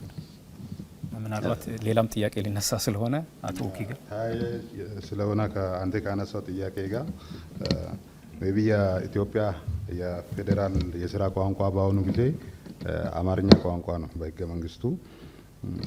ይህን ቋንቋስ እንዴት ነው የምተገብሩት? ለልጆቹ ሳያስፈልጋቸውም ወይ ወደፊት የፌዴራል መስሪያ ቤቶች ውስጥ ተቀጥሮ ለመስራት በጊዜ አማርኛንም በደንብ ተምሮ ማደግ የለባቸውም ወይ? ከስንተኛ ክፍል ጀምሮ ነው የሚሰጡት የሚለውን ነገር ማወቅ ፈልጋለሁ። ታንኪዩ፣ አመሰግናለሁ። ከቤቱ ለተነሱት ጥያቄዎች በተለይ አፋን ኦሮሞን በተመለከተ ኦኔግ የምታገልለት ትልቁና ዋነኛው ዓላማ ህዝቦች፣ ብሔሮች የራሳቸውን እድል በራሳቸው እንዲወስዱ ነው። ስለዚህ ሁሉም ዜጎች በራሳቸው የአፍ መፍቻ ቋንቋ እንዲማሩ ያበረታታል፣ ይደግፋል፣ አስፈላጊውን ድጋፍ ሁላ ያደርጋል። በኦሮሚያ ውስጥ የሚኖሩ የተለያዩ ብሔር ብሔረሰቦችም በራሳቸው ቋንቋ እንዲማሩ የራሳቸውን ባህል ማንነት እንዲያንጸባርቁ ከኦሮሞ ህዝብ እኩል እድሉን ይሰጣል። ስለዚህ በዚህ ረገድ ምንም ችግር አይኖርም ማለት ነው። ምናልባት ቅድም የተነሳው ከብልጽግና ፓርቲም ያለውን በጀት ለከፍተኛ ትምህርት የመመደብ ሀሳብ ነው ያለው። ያ ሀሳብ አልተነሳም። በእርግጥ ለትምህርት ትልቅ በጀት እንመድባለን። ትልቅ በጀት በምንመድብበት ሰዓት ደግሞ በተመጣጠነ ሁኔታ በሁሉም ደረጃ በጀቱ አስፈላጊ ሆኖ ተከፋፍሎ ከመዋዕለ ህጻናት ተነስቶ እስከ ከፍተኛ ትምህርት አስፈላጊ በጀት የሚደረግ ይሆናል። ከዚህ ጋር ለተነሳው ጥያቄ ቅድም በመጀመሪያ ደረጃ በአፋን ኦሮሞ የሚሰጥ ሲሆን ከዛ በኋላ ባሉት በሁለተኛ ደረጃና ዩኒቨርሲቲ የተማሪዎቻችንን የአካባቢያዊና ዓለም አቀፋዊ ተወዳዳሪነትን ለማጎልበት በሌሎች ቋንቋዎችም ይሰጣል ብናላል። ስለዚህ አፋን ኦሮሞም የሀገሪቷ ብሔራዊ ቋንቋ ሆኖ አማርኛ ጎን ለጎን እንዲሰራ እንታገላለን። በዩኒቨርሲቲ ደረጃም ደግሞ ከዚህም ባሻገር እንግሊዝኛም የዓለም አቀፋዊ ተወዳዳሪነትን ለማጎልበት ለተማሪዎች ከሁለተኛ ደረጃ ጀምሮ የሚሰጡ ይሆናል ማለት ነው እነዚህ ተጨማሪ ቋንቋዎች። ስለዚህ በዚህ ረገድም ምንም የሚኖር ችግር አይኖርም ማለት ነው። በኦሮሚያ ውስጥ የሚኖሩ ብሔር ብሔረሰቦችም በፈለጉት ቋንቋ የመማር ባህላቸውን የማሳደግ የማጎልበት መብት ከኦሮሞ ሕዝብ እኩል የሆነ መብት ይኖራቸዋል። ይሄ በድርጅቱ የፖለቲካ ፕሮግራም ውስጥም በግልጽ የተቀመጠ ነው ማለት ነው። ምናልባት እሺ ቆይ እመጣለሁ። ጥያቄው አሁን ብሔር ብሔረሰቦች በአፍ መፍቻ ቋንቋቸው እየተማሩ አይደለም ብሎ ያምናል ኦነግ? አያምንም። በጣም ጥሩ። ቅድም ልዩነቱ ምንድን ነው የሚለው ነገር ነው። እንደዛ ብሎ አያምንም። ነገር ግን በይዘቱ ደረጃ ትልቅ ጥያቄ አለው ማለት ነው። የካሪኩለሙ በይዘት ደረጃ የተማሪዎችን ነባራዊ አካባቢያቸውን በአግባቡ እንዲገነዘቡ፣ ባህላቸውን፣ ማንነታቸውን፣ እሴታቸውን በአግባቡ የሚያንጸባርቅና የሀገሪቷን ሀገር በቀል የሆኑ እውቀቶችን በአግባቡ ያልተካተተና ትልቅ የይዘት ችግር ያለበት ነው ብለን እናምናለን። ስለዚህ ይህንን በካሪኩለም ሪፎርም ውስጥ የምናስተካክል ይሆናል ማለት ነው። እሺ፣ አንድ 4 ጥያቄዎች ነው ያሉኝ ለኦሮሞ ነጻነት ግንባር። የከፍተኛ ትምህርትን በነጻ እሰጣለሁ የሚል ምን አይነት ከሀገራችን ነባራዊ ሁኔታ ጋር የተጣጣመ ምን አይነት ጥናት አድርጋችኋል? ይህን ተሞክሮስ ከየት ነው ያመጣችሁት? ተሞክሮውንስ ስታመጡ ከሀገራችን ነባራዊ ሁኔታ ጋር መጣጣሙን አረጋግጣችኋል ወይ ነው የመጀመሪያ ጥያቄ። ሁለተኛ የይዘት ችግር እንዳለው ተደራሽም እንዳልሆነ ስርዓተ ትምህርቱ አካባቢያቸውና ማንነታቸውን እንዲያውቁ ያላደረገ ነው ብላችኋል። ይሄን አሁን ያለውን ስርዓተ ትምህርት ምን ያህል አጥንታችሁ ምን አይነት የይዘት ችግር እንዳለበት ለይታችኋል? ወይስ እንዲሁ ለመቃወም ብቻ የተነሳችሁ ናችሁ? ወይስ ገና ስትጀምሩ በማፍረስ ለመስራት ነው ወይ ያሰባችሁት ነው? ሶስተኛ ጥያቄ ደግሞ ስለ ትምህርት ጥራት አንስታችኋል። አሁን ለምሳሌ እናንተ በምትንቀሳቀሱባቸው አካባቢዎች ተማሪዎቹ የጥራታቸው ችሎታቸው እየጨመረ ነው፣ ከድሮ ባለው እየቀነሰ ነው ሄደው። ትምህርት ቤቶችን እያቃጠላችሁ ልጆቻቸውን ለፈተና የሚልኩትን ቤተሰቦች እያዋከባችሁ ገንዘብ እያስከፈላችሁ ምን አይነት ጥራት ነው ለማምጣት እያሰባችሁ ያላችሁት የሚል ጥያቄ አለኝ። አራተኛ ይሄም ይቅር፣ አሁን ለምሳሌ እንደ ግለሰብም እንደ ቡድንም ትምህርት ቤቶቻችን ችግር ውስጥ ናቸው ያሉት። ትምህርት ቤቶቹን መለወጥ የሚችለው ማህበረሰብ ነው። ትምህርት የአንድ አካል ብቻ ሆኖ በየትም ሀገር ስራ ላይ ውሎ አያውቅም።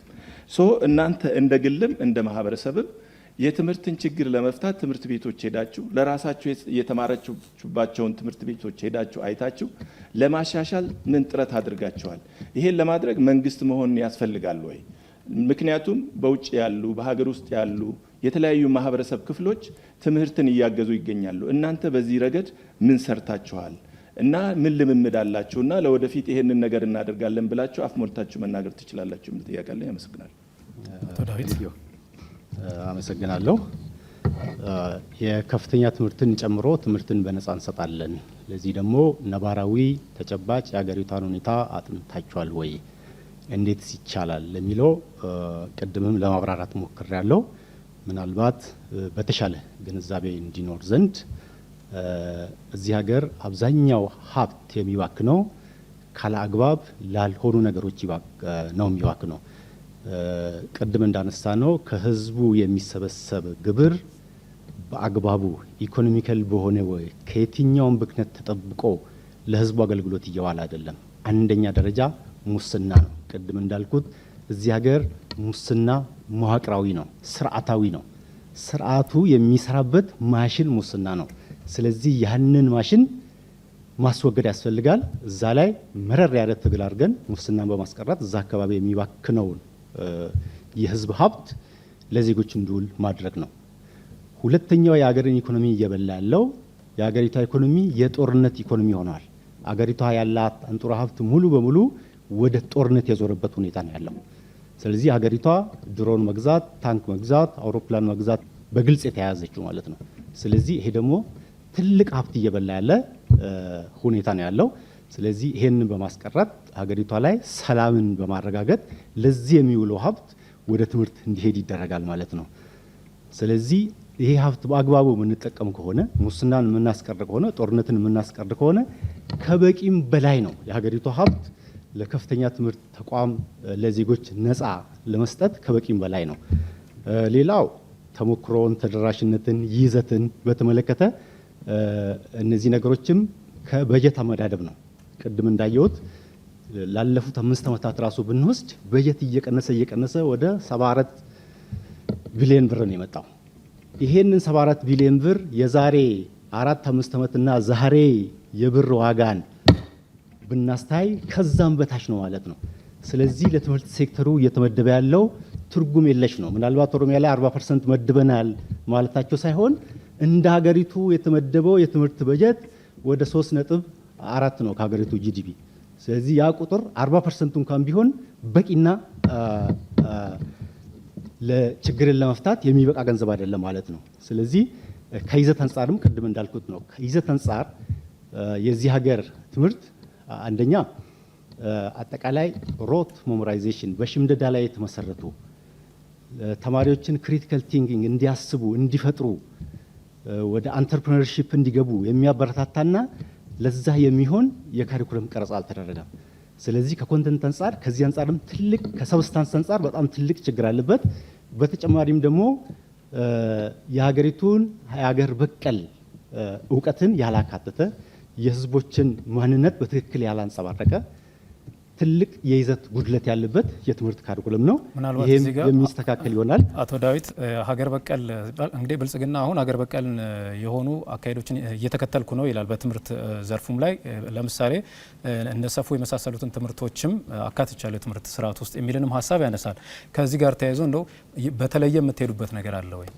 በዛ በኩል ሰፉና ገዳን በትምህርት ስርዓት ማካተታቸውን በጣም አፕሪሼት የምናደርገው ነገር ነው።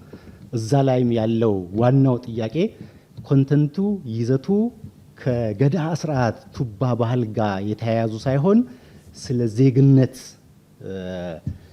ስለ ሲቪሊቲ ብቻ የሚሰብኩ ናቸው ማለት ነው። ስለዚህ የዩኒተሪን ስርዓት አመለካከት የሚያንጸባርቁ ናቸው። እነዛ ነገሮች የህዝቡን የማህበረሰቡን ትክክለኛውን የገዳ ስርዓቱን ቱባ ቫልዩ የሚያንጸባርቅ መደረግ መቻል አለበት።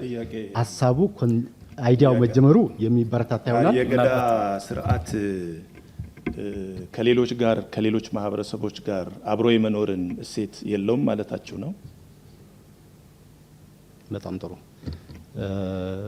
ይሄንን በተመለከተ ቅድም መነሻ ላይ አንስቻለሁ። የገዳ ስርዓት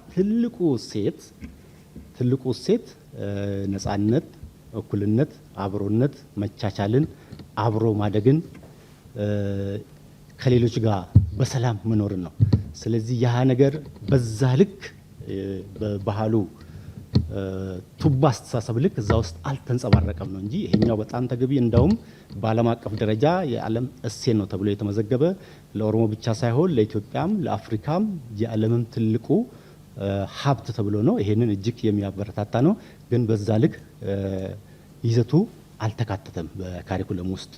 መጀመሩን ግን በጣም አፕሪሼት እናደርጋለን። ሰፉም ገዳም ሊበረታታና ኮንተንቱ ሊስተካከል ይገባል ብለን ነው የምናምነው። ተደራሽነትንም በተመለከተ የሀብት ክፍሉ ነው የበጀት ምደባው ነው። በጀት ምደባው ከተስተካከለ ተደራሽነቱንም ማስፋት ይቻላል። ጥራቱንም እንደዚሁ።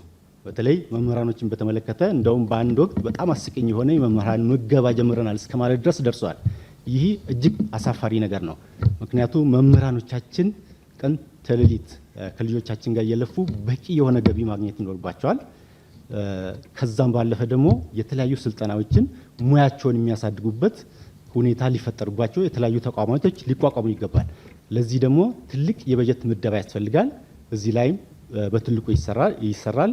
ኦነግ ደግሞ መምህራኖች የትምህርት ጥራት የጀርባ አጥንት ናቸው ብሎ ያስባል። ስለዚህ ጥራትም ሊሻሻል የሚችለው በዛው ልክ ይሆናል ማለት ነው።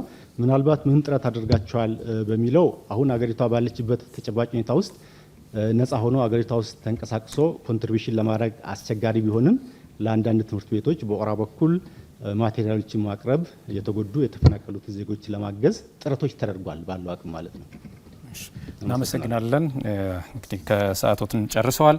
ወደ ቀጣዩ ፓርቲ ነው የምንሄደው። የነጻነትና እኩልነት ፓርቲ ጋ ነው የምንመጣው። እንግዲህ የነጻነትና እኩልነት ፓርቲ በዋነኛነት ትምህርት ከብሔር ፖለቲካ ወጥቶ በዜግነት ላይ ትኩረት ሊያደርግ ይገባል የሚል አቋም ከሚይዙ ፓርቲዎች አንዱ እንደሆነ ይነሳል። ከዚህ ጋር ተያይዞ ስነ ምግባር ላይ ነው ወይም ደግሞ ሞራል ላይ በሰፊው እንሰራለን የሚልን ሀሳብ ነው የሚያነሳው። እዚህ ላይ ፓርቲያችሁ ምን ያለው? ስነ ምግባር ላይ እናተኩራለን። ለምን ስነ ምግባር ያለው ትውልድ ሀገሩን ይወዳል፣ እርስ በራስ ይዋደዳል፣ ለሀገሩ ያስባል፣ ለህዝቡ ያስባል። ስለዚህ ከህፃንነታቸው ጀምሮ ከቅድመ መደበኛ ትምህርት ጀምሮ ለልጆች የስነ ምግባር ትምህርቶች ይሰጣሉ። የስነ ምግባር ስንል ሰፉ አንዱ ነው። ከዛ ውስጥ ከሃይማኖት ስነ ምግባር የሚቀረጸው ከሃይማኖቶች አስተምሮ፣ ከባህላዊ አስተምሮቶች እና ከዓለም አቀፍ የሰው ልጅ እድገት አንጻር የሚወጣጣ ኮርሶች፣ ኮንቴንቶች ይኖሩታል።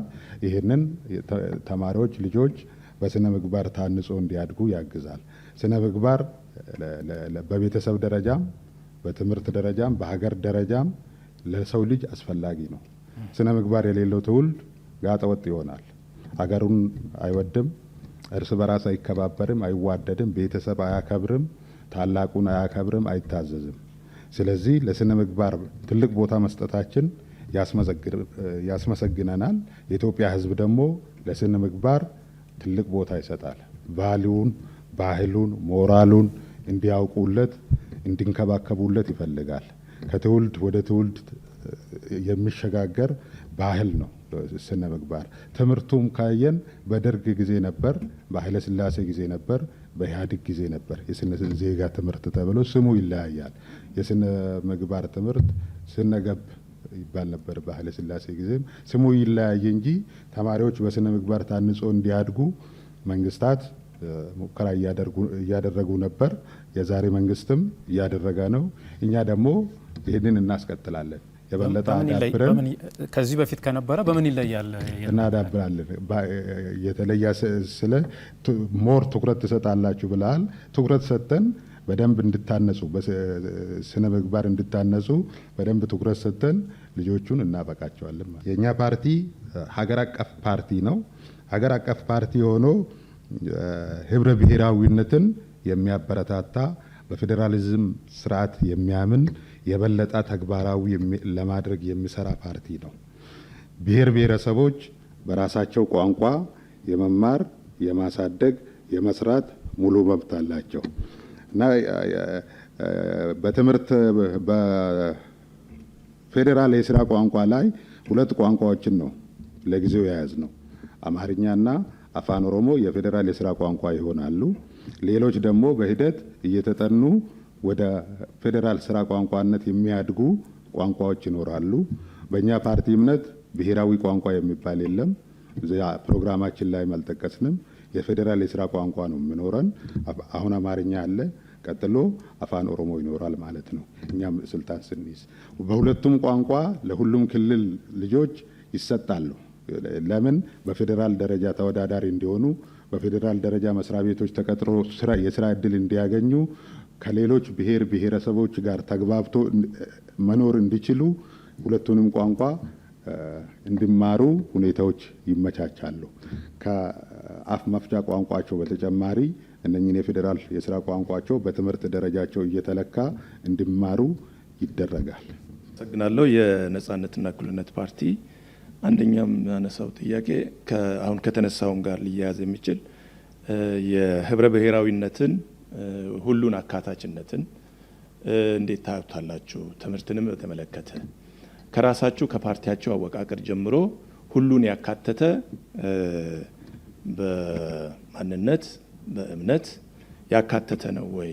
እንዴት ተደርጎ ነው የስነ ምግባር ትምህርት ከየትኛው ሃይማኖት ለመቅዳት ነው ያቃዳችሁት የሚል የመጀመሪያው ጥያቄ ነው። ሁለተኛ የሀገራችንን ስርዓተ ትምህርት አሁን ስራ ላይ የዋለ 3ኛ ዓመት ላይ ያለውን ስርዓተ ትምህርት አይታችሁታል ወይ? እሱ ነገር እናንተ ካላችሁት ጋር ምን ያህል አጥንታችሁ ለመቀየር ምን ውሳኔ ላይ እንድትደርሱ አደረጋችሁ የሚል ሌላኛው ጥያቄ ነው። የስነ ዜጋ ትምህርት እየተሰጠ ነው። ቅድም እንደተነሳው እናንተ ምን ልዩ ያደርገዋል? የእናንተ የስነ ዜጋ ትምህርት አሁን ከሚሰጠው ምን ልዩ ሊያደርገው ይችላል የሚል ነው። ሌላው አጽንኦት መስጠት የምፈልገው በማኒፌስቶች ላይ ለባለሀብቶች ልዩ ድጋፍ እንሰጣለን ይላል። ምንድን ነው ይሄ ልዩ ድጋፍ ማለት? መነሻውስ ምንድን ነው? ለምንድን ነው ልዩ ድጋፍ የተባለው? መነሻው ምንድን ነው ነው? አሁን ካነሱት አንጻር የአማርኛና አፋን ኦሮሞን የፌዴራል ቋንቋ እናደርጋለን፣ የስራ ቋንቋ እናደርጋለን ብላችኋል። በሌሎች ክልሎችንም አፋን ኦሮሞን እናስተምራለን ብላችኋል። ይሄንን ሌሎች ቋንቋዎችን አጥንታችሁ አፋን ኦሮሞን አማርኛ ድሮም ነበረ፣ አፋን ኦሮሞን በምን መነሻነት ጨመራችሁ? ሌሎች ቋንቋዎችንስ ለምን አላካተታችሁም? ይሄን ብትመልሱልኝ። ሁሉንም ያካተታ ሀገር አቀፍ ህብረ ብሔራዊ ፓርቲ ነው። ከየትኛው ሃይማኖት ነው የምትቀዱት ለስነ ምግባር ትምህርት ያላችሁት? ከሁሉም ሃይማኖቶች። ኢትዮጵያ ብዙ ሃይማኖቶች አሏት።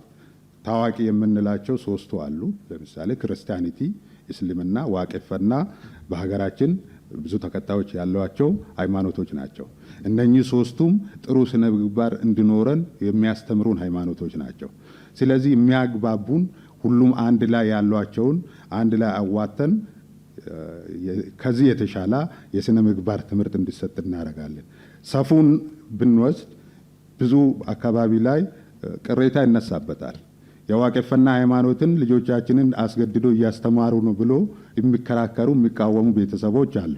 እንደዛ እንዳይሆን ወደ አንዱ ሃይማኖት ሳያዳላ ስነ ምግባር ላይ ብቻ ያተኮረ የኮንቴንት ወይንም የትምህርት ይዘት እንዲኖረው አድርገን እናዘጋጃለን ማለት ነው። አፋን ኦሮሞን የመረጥንበት ዲሞግራፊው ራሱ በቂ ነው። አፋን ኦሮሞ ከኢትዮጵያ ሕዝብ ከግማሽ በላይ ሕዝብ የሚናገረው ቋንቋ ነው። ኦሮሚያ ከሁሉም የሀገሪቱ ክልሎች ጋር ትዋሰናለች። ሜቢ ከትግራይ ጋር ብቻ ነው። እሱንም በራያ በኩል ሊገናኝ ይችላል። ወሎ ራያ እያለ ሊሄድ ይችላል። ራያ ውስጥ ኦሮምኛ የሚያወሩ ሕዝቦች አሉ። ይሄ ቋንቋ ኢትዮጵያን ማስተሳሰር የሚችል ትልቅ ቋንቋ ነው። ስለዚህ በሁሉም የሀገራችን ክፍል የፌዴራል የስራ ቋንቋ አድርገን ስራ ላይ ብናውል ህዝቡን የበለጠ ያስተሳስራል። ለሀገሪቷ እድገትም የራሱ አስተዋጽኦ ይኖረዋል። ሌሎች ቋንቋዎችን በሂደት በጥናት ይካተታሉ ብለናል። የሀገሪቷ ሀብትም ይወስናል። በአንድ ጊዜ 1 2 3 4 ቋንቋ የስራ ቋንቋ ካደረግ ለወጪም ትጋለጣለህ፣ ለአሰራርም ላይመች ይችላል። ይህንን በፍጥነት እንሰራለን። ብልጽግና 5 ዓመት ሙሉ እናደርጋለን ብሎ በፕሮግራማቸው አውጥቶ ነበር። እስከ ዛሬም ሊተገብሩት አልቻሉም። እኛ ወደ ስልጣን ከመጣን ግን ቶሎ ጥናቶችን አሁንም እየተጠኑ ያሉት ተጠንቶ ያለቁ ጥናቶችም ስላሉ ይህንን ቋንቋ የፌዴራል ቋንቋ እንዲሆን እናደርጋለን። ለባለ ሀብቶች ምን አይነት ድጋፍ ታደርጋላችሁ? የፖሊሲ ድጋፍ እና ሌሎች ብር አንሰጠውም። ባለሀብት እድሉን ማመቻቸት ነው። ገበያው መንግስት ብቻ ሊያዳርስ አይችልም። መንግስት በሂደት እየቀነሰ ይሄዳል። ለትምህርት የሚያወጣውን ወጪ እየቀነሰ ይሄዳል። ባለሀብቶች በደንብ ገብቶ የትምህርት ስርዓት ውስጥ እንዲሳተፉ የፖሊሲ አማራጮችን የፖሊሲ ድጋፎችን እናደርግላቸዋለን ማለት ነው። አሁን የለም ይሄ ነገር። ባለሀብቶች በትምህርት ዘርፉ ላይ አሁን ላይ ተሰማርተው አሉ በተለያየ ስፍራ ላይ። ከዛ አንጻር የእናንተ የሚለየው ነገር ባለሀብቶችን በማሳተፉ ረገድ ውስጥ የሚለየው ነገር ምንድን ነው የሚለውን በአጭሩ ይመልሱልኝና ለወደፊት ትምህርትን ለባለሀብቶች እየተውን ወጪውን እየቀነስን እንሄዳለን። ስለዚህ ትምህርትን ንግድ ለማድረግ ነው ያቀዳችሁት? ትምህርትን ንግድ አናደርግም።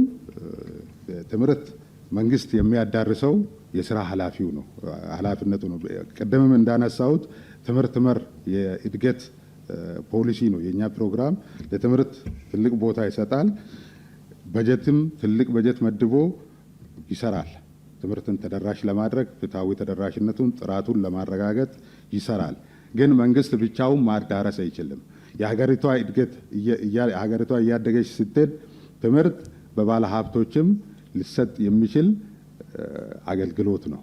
ያደጉት ሀገርንም ካየን የኛ የፖለቲካ ርዕዮተ ዓለማችንም ሞዴሬት ሊበራሊዝም ነው።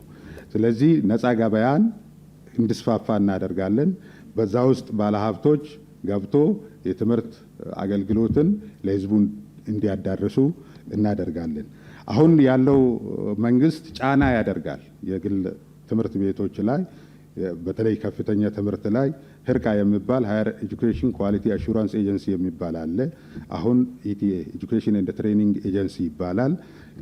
የግል ኮሌጆችን የግል ትምህርት ዩኒቨርሲቲዎችን የተለያዩ መስፈርቶችን እያወጣ እንዳይሰሩ ያደርጋል። የመንግስትን ግን ዞር ብሎም አያይም።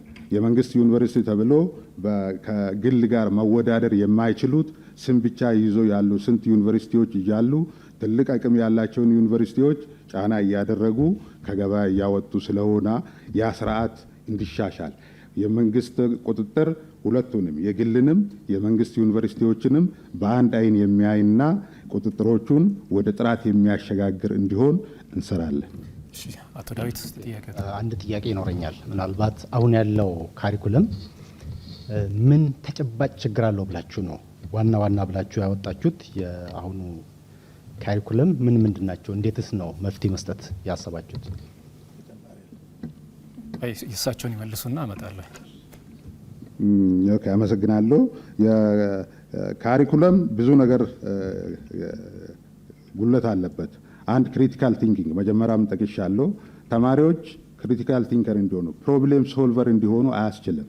ችግር ፈቺ ዜጋን መፍጠር አልቻልንም። የኛ ካሪኩለም ተማሪዎችን ፊደል እንኳን መያዝ መጻፍ ማንበብ እንዲችሉ አድርጎ አላዘጋጃቸውም።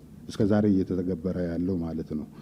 የትምህርት ፖሊሲያችን ወይ አሁን ከኢህአዴግ ጊዜ ጀምሮ ሜይ ቢ ኢህአዴግ 1 ኢህአዴግ 2 ይላል ፕሮፌሰር መረራ አንዳንዴ ሲናገር፣ በኢህአዴግ ጊዜ የነበረው ችግሮች ይሄም አስቀጥሏል። እንደውም ብሶበታል። በእንቅርት ላይ ጆሮ ደግፍ እንደሚባለው የጦርነት መፈንዳት፣ በተለያዩ አካባቢዎች የግጭት መኖር ድሮም በችግር የተተበተበን የትምህርት ስርዓታችንን የባሳ እያበላሸው ይገኛል። ካሪኩለሞቹ ይዘታቸው፣ የትምህርት ግብዓቶቹ ቲዮሪ ቤዝድ ነው። ፕራክቲካሊ የሚሰራበት ማቴሪያል የለውም። ላቦራቶሪ ያስፈልጋል። ሃይ ስኩል ላይ እያንዳንዱ ትምህርት ቤት ዞረ ካየ ላቦራቶሪ ተብሎ የተሰራ ክላስ አለ፣ ግን ውስጡ ስትገባ ባዶ ነው። የኬሚስትሪ ቁሳቁሶች 15 ሰከንድ ነው የቀሩት።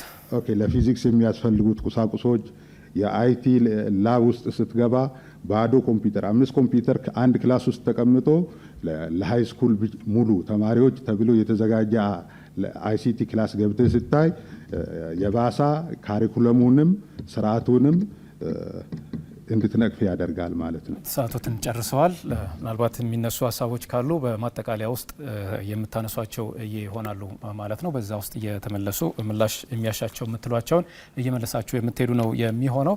የተከበራችሁ ተመልካቾቻችን እንግዲህ 3 ፓርቲዎች በትምህርት ፖሊሲያቸው ዙሪያ በዚህ በኦቢኤን ስቱዲዮ በመገኘት በክርክር ላይ ነው የሚገኙት። የብልጽግና ፓርቲ፣ የነጻነትና እኩልነት ፓርቲ እንዲሁም የኦሮሞ ነጻነት ግንባር ፓርቲዎች ናቸው። እነዚህ ፓርቲዎች በመጀመሪያው ምዕራፍ አቋማቸውን፣ በሁለተኛው ምዕራፍ ደግሞ ከዚህም እንዲሁም ደግሞ እርስ በርስም ያነሷቸውን ጥያቄዎች ሲመልሱ ቆይታ አድርገዋል። የመጨረሻ የሚያነሷቸው በ5 ደቂቃ ውስጥ ደግሞ የማጠቃለያ ሀሳቦችን የሚያነሱ ነው የሚሆነው። በዚህ የማጠቃለያ ሀሳብ ውስጥ ያልተመለሱ የሚሏቸውን ጥያቄዎች እንዲሁም ደግሞ ከፓርቲያቸው ከተመረጠ በትምህርቱ ዘርፍ ሊሰራ ያቀደውን ሁነኛ ነገር የሚያነሱበት ነው የሚሆነው ማለት ነው። እንግዲህ ባወጣነው እጣ መሰረት ነው እየሄድን የምንገኘው። ከዚሁ ጋር ተያይዞ የብልጽግና ፓርቲ ቀዳሚ ይሆናል ማለት ነው። አሁንም ይቀጥሉ። በጣም አመሰግናለሁ። ወደ ሀሳቤን ከማቅረቤ በፊት አንዳንድ መስተካከል ያለባቸውን ማንሳት ፈልጋለሁ። የማህበረሰብ እሴት እንጂ የሃይማኖት እሴት አይደለም እያስተማርን ያለ ነው። ሰፉ የተባለው የኦሮሞ ማህበረሰብ እሴት ነው እንጂ የዋቂ ፈና ተብሎ ለኦሮሞ ህብረተሰብ ያላቸውን ንቀት ያነሱበት ነው የሚመስለኝ። ይሄ መስተካከል ይገባዋል። ሌላኛው የመምህራን ምገባ በጣም የሚያሳፍር ብለው ያነሱት የኦሮሞ ነጻነት ግንባር መምህራንን በትምህርት ቤት ውስጥ ሚል ማግኘት ይሄ በየትም ሀገር እየተደረገ ያለ ስለሆነ ይሄ ምንም የሚያሳፍር ነገር የለውም። ግን ይሄ ላዩን ብቻ በማየት የማጥለሸት ሁኔታ ይመስለኛል። ይሄ ሊስተካከል ይገባል። ሌላው ሁለቱም ፓርቲዎች ያልተገነዘቡት ስርዓተ ትምህርቱን በጥልቀት አልመረመሩትም፣ አላዩትም።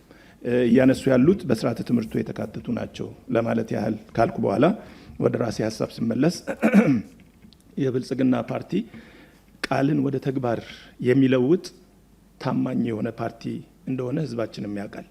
ለዚህ ደግሞ ያስመዘገብናቸው ብዙ ድሎችን፣ እምርታዎችን እንደ ማሳያነት ማንሳት እንችላለን። ባለፉት 5 ዓመታት ሀገራችን ወደ ተጨባጭ ተስፋ እንድትሸጋገር ያደረገ ፓርቲ ነው። ብልጽግና የወረሰው በውድቀቱ ውስጥ ያለ ትምህርትን ነው። ብልጽግና ፓርቲ ፖሊሲን በመቅረጽ ብቻ የተወሰነ ፓርቲ አይደለም። ትምህርታችን ካለበት ችግር ውስጥ ወጥቶ ህዝባችንን ተጠቃሚ እንዲያደርግ የሰራቸው በርካታ ስራዎች አሉ።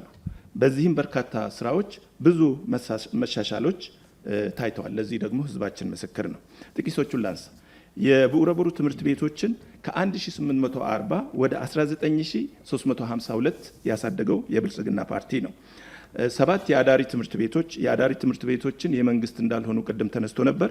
7 የአዳሪ ትምህርት ቤቶችና 46 ልዩ የሁለተኛ ደረጃ ትምህርት ቤቶችን በመገንባት ለነገ ሀገር ተረካቢ ዜጎችን እያዘጋጀን እንደምንገኝና እነዚህ ትምህርት ቤቶች ደግሞ ተማሪዎችን በማዘጋጀት ብቻ ሳይሆን በዙሪያቸው ያሉ ትምህርት ቤቶችን እንዲያግዙና ከዛ ደግሞ ተመክሮ ተቀድቶ ትምህርት ቤቶቻችን ወደዛ ስታንዳርድ እንዲመጡ የታሰበ እንደሆነ ሊታወቅ ይገባል። የትምህርት ምገባ ስራ ላይ በማዋል ተማሪዎቻችን በትኩረት ትምህርታቸውን እንዲከታተሉ አድርገናል። በዚሁም በዚህ ዓመት ብቻ 6.6 ሚሊዮን በኦሮሚያ ክልል ብቻ ተማሪዎች የትምህርት ቤት ምገባ ተጠቃሚዎች እንደሆኑ አድርገናል። ለቡረቡሩና ለሁለተኛ ደረጃ ትምህርት የመጽሐፍት ተደራሽነትን 1 ለ1 ስናደርስ ለአንደኛ ደረጃ ደግሞ ከ39 ሚሊዮን መጽሐፍት በላይ አትመን አሰራጭተናል። አሁንም በቂ አይደለም፣ የሚቀሩን አሉ። በሚቀጥለው እድሉን ካገኘን የምንሰራባቸው ይሆናል። 46000 የመምህራን መኖሪያ ቤቶችን ሰርተን በገጠሩ አካባቢ ለመምህራን አስረክበናል። 28082 ለሚሆኑ መምህራኖች በከተማ ለሚኖሩ የመኖሪያ ቤት የሚሰሩበት ቦታ ሰጥተናል። ልጆቻችን ስለ ባህላቸው ቅድም እንደተባለው ባህላቸውን የረሱ ሳይሆን ስለ ባህላቸው፣ ስለ እሴቶቻቸው እንዲያውቁ፣ ስለ ማንነታቸው እንዲያውቁ የገዳና የሰፉ ትምህርት ስርዓትን ቀርጸን ስራ ላይ ያዋለው ብልጽግና ፓርቲ ነው። ልጆቻችን ከልጅነታቸው ጀምረው ስለ ስራና ስለ ፈጠራ እያሰቡ እንዲያድጉ የኢንተርፕረነርሺፕ ወይም ዳየሱማ በኦሮምኛ የሚባለውን ቀርጸን በሁሉም ደረጃዎች ላይ ስራ ላይ ማዋል ጀምረናል። ይሄ ስራ ላይ ሲውል ውጤቱን አብረን የምናየው ነው የሚሆነው። የትምህርት ቤቶቻችን ስታንዳርድ ለመለወጥ ባለድርሻ አካላትን በማካተት ርብርብ እያደረግን እንገኛለን። ትምህርት የፖለቲካ አመራር ባለቤት ሆኖ እንዲመራው ለማድረግ ከፍተኛ ጥረት እያደረግን እንገኛለን። በሚቀጥሉት 5 ዓመታት ህዝባችን ቢመርጠንና እድሉን ቢሰጠን አንደኛ የብልጽግና ፓርቲ የጀመራቸውን ስራዎች ከግብ ያደርሳቸዋል። ብቃት ያለው ጥራቱ የተረጋገጠ ትምህርት እናረጋግጣለን። ተወዳዳሪ ዜጋ እናፈራለን። ቴክኖሎጂ ተደራሽ እናደርጋለን። የጀመርነውን የተማሪዎች ምገባ መርሃ ግብር መደበኛ እናደርጋለን። መምህራን በጥራትም በብዛትም እናቀርባለን። የመምህራን መኖሪያ በገጠር ውስጥ ተደራሽ እናደርጋለን። በከተማ ውስጥ ደግሞ ለሁሉም መምህራን የቤት መስሪያ ቦታ እንሰጣለን። የሀገር አቀፍ ፈተና ምጣኔን በከፍተኛ ደረጃ እናሻሽላለን። ምልክታችን የስንዴ ናዶ ነው። ብልጽግናን መምረጥ ለአፍሪካ ተምሳሌች የሆነች ሀገር መፍጠር ነው። ብቃት ያለው ችግር ፈቺ ትውልድን መፍጠር ነው። በሀገር በዓለም ደረጃ ተወዳዳሪ የሆነ ዜጋን መፍጠር ነው። የምርጫ ምልክታችን ስንዴ ነው። የአምራችነት፣ ራስን የመቻል፣ የአብሮነትና የመያያዝ የአንድነት ምሳሌ ነው። የሉዓላዊነት፣ የተድላ ኑሮ ተምሳሌት ነው። የመደመር እሳቤ ምሳሌ ነው። ብልጽግናን ይምረጡ፣ የበለጸገች አገርን ያረጋግጡ። አመሰግናለሁ። አመሰግናለሁ። የብልጽግና ፓርቲ ተወካይን ወደ ኦሮሞ ነጻነት ግንባር እንለፍ። አመሰግናለሁ። ለማጠቃለያ የተወሰኑ ነጥቦችን ማንሳት እፈልጋለሁ። ትልቁ የሀገሪቱ የትምህርት ፖሊሲ ችግር ጥራት ነው ብለን ነው የምናምነው። ይሄን ደግሞ ትምህርት ሚኒስቴር ላለፉት 3-4 ዓመታት ያሳለፋቸው የተማሪዎች መጠን በቂ ማስረጃ ናቸው ማለት ነው። እዚህ ሀገር ላይ እየሆነ ያለው ነገር ምንድን ነው? ብቃትን እውቀትን ማምረት ሳይሆን ሰርቲፊኬትን ማምረት ነው። ብዙ ተማሪዎች ደግሞ በመውደቅ ቤተሰቦቻቸው ላይ ጫና በመሆን የትምህርቱ ካሪኩለም መሰረታዊ ችግር በመሆኑ ራሳቸውን ስራ ፈጥሮ የራሳቸውን ስራ እንዲፈጥሩ ያስቻለ ባለመሆኑ ቤተሰቦቻቸው ላይ ሸክም ሆነዋል። ቅድም በተለያዩ ዳታዎች ዩኒሴፍ ባወጣው የሀገሪቷ ጂዲፒ ባሳየውት መጠን ከአመት አመት ለትምህርት የሚመደብ በጀት እየቀነሰ ነው የመጣው። ስለዚህ የትምህርት ጥራት ይሄ ደግሞ ከአመት አመት ከድጡ ወደ ማጡን እየባሰ የሚሄድበት ነው። በጀት ወሳኝ ነው። የትምህርት ጥራትን ለማስጠበቅ በጀት ወሳኝ በመሆኑ በዚህ ረገድ ትልቅ ችግር ይፈጠራል ብለን ነው የምናስበው። ሌላው አገሪቷ ውስጥ ያለው የግጭት መንሰራፋት ቅድም እንዳነሳሁት ወደ 800,000 የሚሆኑ ትምህርት ቤቶች ወይ ወድመዋል፣ ወይ ከአገልግሎት ውጭ ሆነዋል፣ ወይ ተዘርፏል። ለዚህ ደግሞ መንግስት ሰላምን ማረጋገጥ አልቻለም፣ ጥበቃን ማድረግ አልቻለም። ይሄ ትልቅ ውድቀት ነው። ይህንን ለማስቀረት እንሰራለን ማለት ነው። ከዚህም የተነሳ ደግሞ ብዙ ተማሪዎች ከትምህርት ገበታ ውጭ ሆነዋል። ላለፉት 4 ዓመታት ወደ 9 ሚሊዮን የሚሆኑ ተማሪዎች ከትምህርት ገበታ ውጭ ናቸው በሀገሪቱ። ሌላው በከተማና በገጠር የተመጣጠነ የትምህርት ስርጭት የለም። ለምሳሌ የኢንተርኔት አክሰስን ብንወስድ ወደ 15% ነው ሀገሪቱ። የኮምፒውተር ስርጭትን ብንወስድ 40% አካባቢ ነው። ይህ ትልቅ ክፍተት ነው። ይህንን ክፍተት ለመድፈን እንሰራለን ማለት ነው። ሌላው ልጆች በንድፈ ሀሳብ የሚማሩትና በተግባር ደግሞ ህይወታቸው ላይ የሚገጥማቸው ነገር የተጣጣመ አይደለም። ስለዚህ እድሉን ካገኘን በንድፈ ሀሳብ የሚማሩት ነገርና በተግባር ነገር በቴክኒክና ሙያ በተለያዩ ነገሮች የሚያደርጉት የተጣጣመና ለልጆች የስራ ፈጠራ እንዲያግዛቸው እንሰራለን። ከዚህም በተለይ በአፕላይድ ሳይንስ ላይ በክሪቲካል ቲንኪንግ ክሬቲቪቲ በፈጠራ ላይ ትኩረት ያደረገ ስርዓተ ትምህርትን እንቀርጻለን። አግሪካልቸራል ቴክኖሎጂ ላይ ትኩረት ያደረጉ በተለይ ደግሞ ዘመናዊ እርሻን የሚያበረታቱ ስርዓተ ትምህርቶች በትምህርት ውስጥ ይካተታሉ ማለት ነው።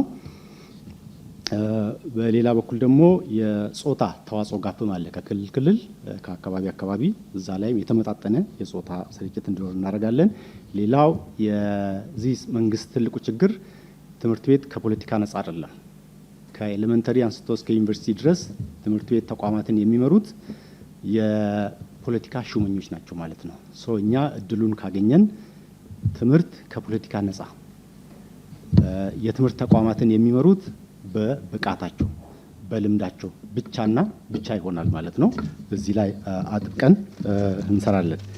ሌላው ለትምህርት ትልቅ በጀት በመመደብ እነዚህን ችግሮች ለመቅረፍ እንሰራለን። በመጨረሻም ለማለት የምፈልገው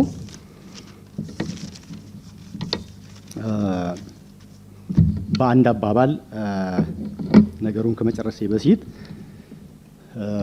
ኦነግ እንግዲህ ትልቁ ምልክቱ ቅድም እንደነገርኳቸው ሆሮሮ ነው።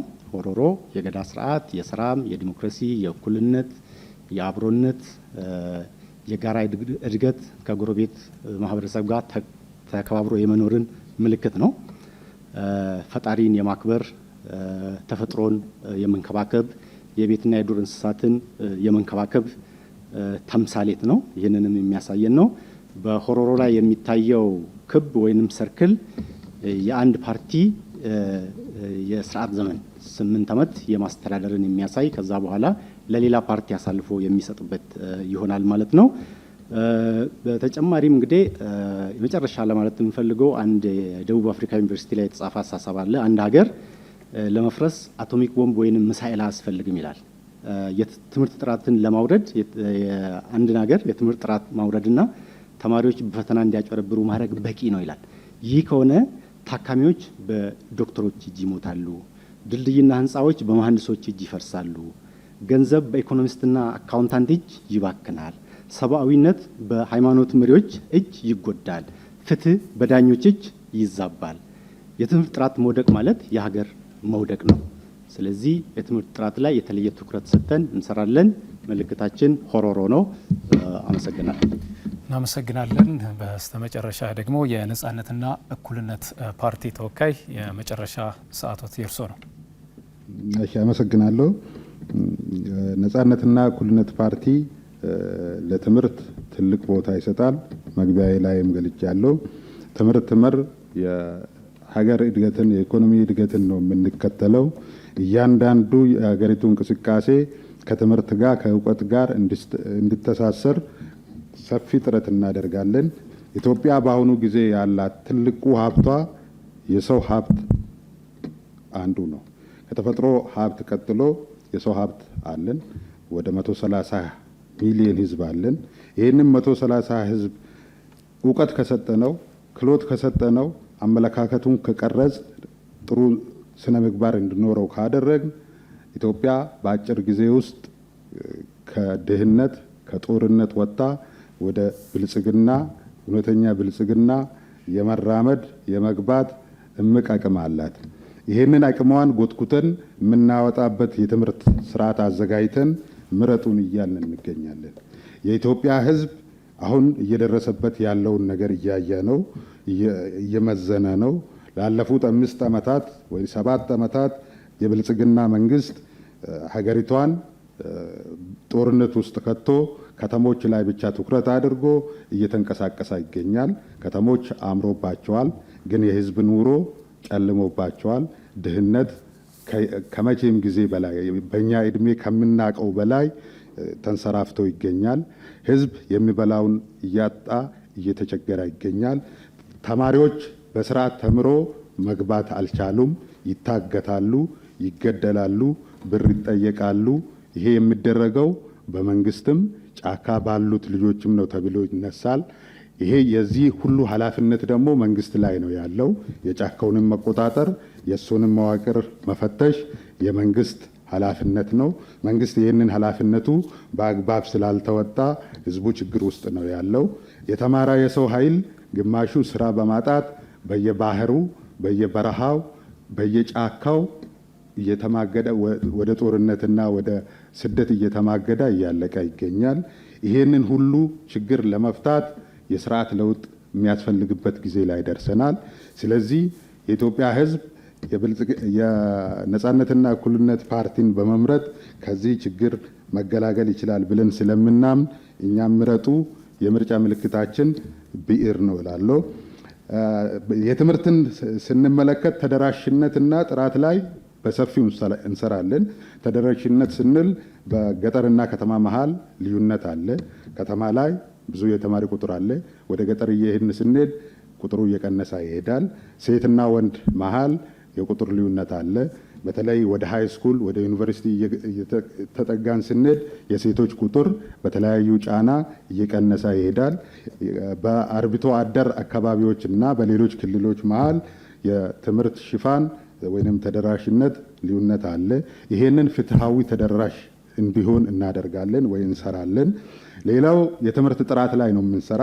ጥራት ስንል ብዙ ነገሮችን ያካተተ ነው። ከኢንፍራስትራክቸር ይጀምራል፣ ከትምህርት ቤት ግንባታ ይጀምራል፣ ከወንበር ይጀምራል፣ ከተማሪ መቀመጫ ይጀምራል፣ ከአስተማሪ ማረፊያ ይጀምራል። ካሪኩለም ዋናው ነው። ከኢንፍራስትራክቸር ቀጥሎ ካሪኩለም ውስጥ ብዙ ነገር እናገኛለን። የማስተማር ዘዴውን፣ የፈተና አሰጣጡን፣ ቲዎሪና ፕራክቲሱን እንዴት ማጣጣም እንደምንችል ከካሪኩለም ውስጥ ነው የምናገኘው። ካሪኩለሙ በደንብ መፈተሽና ሀገር በቀል እንዲሆን ይደረጋል። ሌላው የትምህርት ግብዓቶችን ነው። የትምህርት ግብዓት መጽሐፍት፣ ላብራቶሪ፣ የላብ ቁሳቁሶችን እንዲሟሉ እናደርጋለን። የመማሪያ መጽሐፍ በሰፊው ተማሪዎች ዘንድ እንዲደርስ እናደርጋለን። አሁን ቅድም ከብልጽግና ፓርቲ ዶክተር ያነሱት መጽሐፎችን አሳትመን አዳርሰናል የሚል ሰምቻለሁ። እኛም ማህበረሰቡ ውስጥ ነው ያለነው፣ እሳቸውም ማህበረሰቡ ውስጥ ነው ያሉት።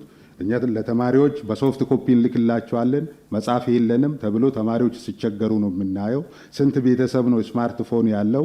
ቴሌግራም መጠቀም የሚችለው ማየት ይቻላል። እና ይህንን ችግር መፍታት የእኛ ቅድሚያ ስራ ነው። የመማሪያ መጽሐፍት በደንብ እንዲዳረስ ተማሪዎች ሌሎች የትምህርት ግብዓቶች ተሟልቶ ጥራት ያለው ትምህርት እንዲያገኙ እንሰራለን። አስተማሪ ለዚህ ሁሉ ስራ ቁልፉ ነው፣ ወሳኙ ነው። ይህንን ኃይል በቂ ደሞዝ እንዲያገኝ፣ የተለያዩ ጥቅማ ጥቅሞችን እንዲያገኝ አድርገን የትምህርት ጥራቱ በሰፊው እንዲዳረስ እናደርጋለን። ይሄ ሁሉ ተደምሮ እውቀት፣ ክህሎት፣ አመለካከት እንቀይራለን ማለት ነው። ስለዚህ ብዕርን ምረጡ። እኛን ካመረጣችሁ ይህንን ስራችንን በስራ እናሳያቸዋለን። አመሰግናለሁ። ሶስቱንም ፓርቲ ተወካዮች ከልብ ነው የምናመሰግነው። ብልጽግና ፓርቲን በመወከል የተገኙት ዶክተር ቡልቶሳ ሂርኮ ስቱዲዮችን ስለተገኙ፣ እንዲሁም የኦሮሞ ነጻነት ግንባር ኦነግን በመወከል አቶ ዳዊት አብደታ፣ ከዛም ባሻገር ነጻነትና እኩልነት ፓርቲን በመወከል አቶ ኡኪ ገላሼ በስቱዲዮችን ተገኝታችሁ የፓርቲዎቻችሁን አቋም ስላንጸባረቃችሁ ከልብ እናመሰግናለን። ክቡራትና ክቡራን ተመልካቾቻችን እንግዲህ የሶስቱም ፓርቲዎች ከትምህርት ፖሊሲ ጋር ያላቸውን አቋም አንጸባርቀዋል። በሰባተኛው ሀገር አቀፍ ምርጫ ይህንን ሀሳብ ይዘው የሚወዳደሩ ነው የሚሆነው። ከ28 ሚሊዮን በላይ ተማሪዎች አሁንም በትምህርት ገበታ ላይ እንደሚገኙ መረጃዎች ይጠቁማሉ። ስለዚህ ለነገ ተማሪዎችና ለነገ የተሻለ ሀገር ማን ነው የሚለውን በእጃችሁ በሚገባው ካርድ የምትወስኑበትን እድል እነዚህ ፓርቲዎች ከፊታችሁ አስቀምጠዋል። ግንቦት 24 ደግሞ የምርጫው ቀን ሆኖ ተቆርጧል። ስለዚህ ግንቦት 24 ሁነኛውን ወይም ደግሞ ትክክለኛ ነው ያዋጣኛል የምትሉትን ፓርቲ የምትመርጡበት ይሆናል ማለት ነው።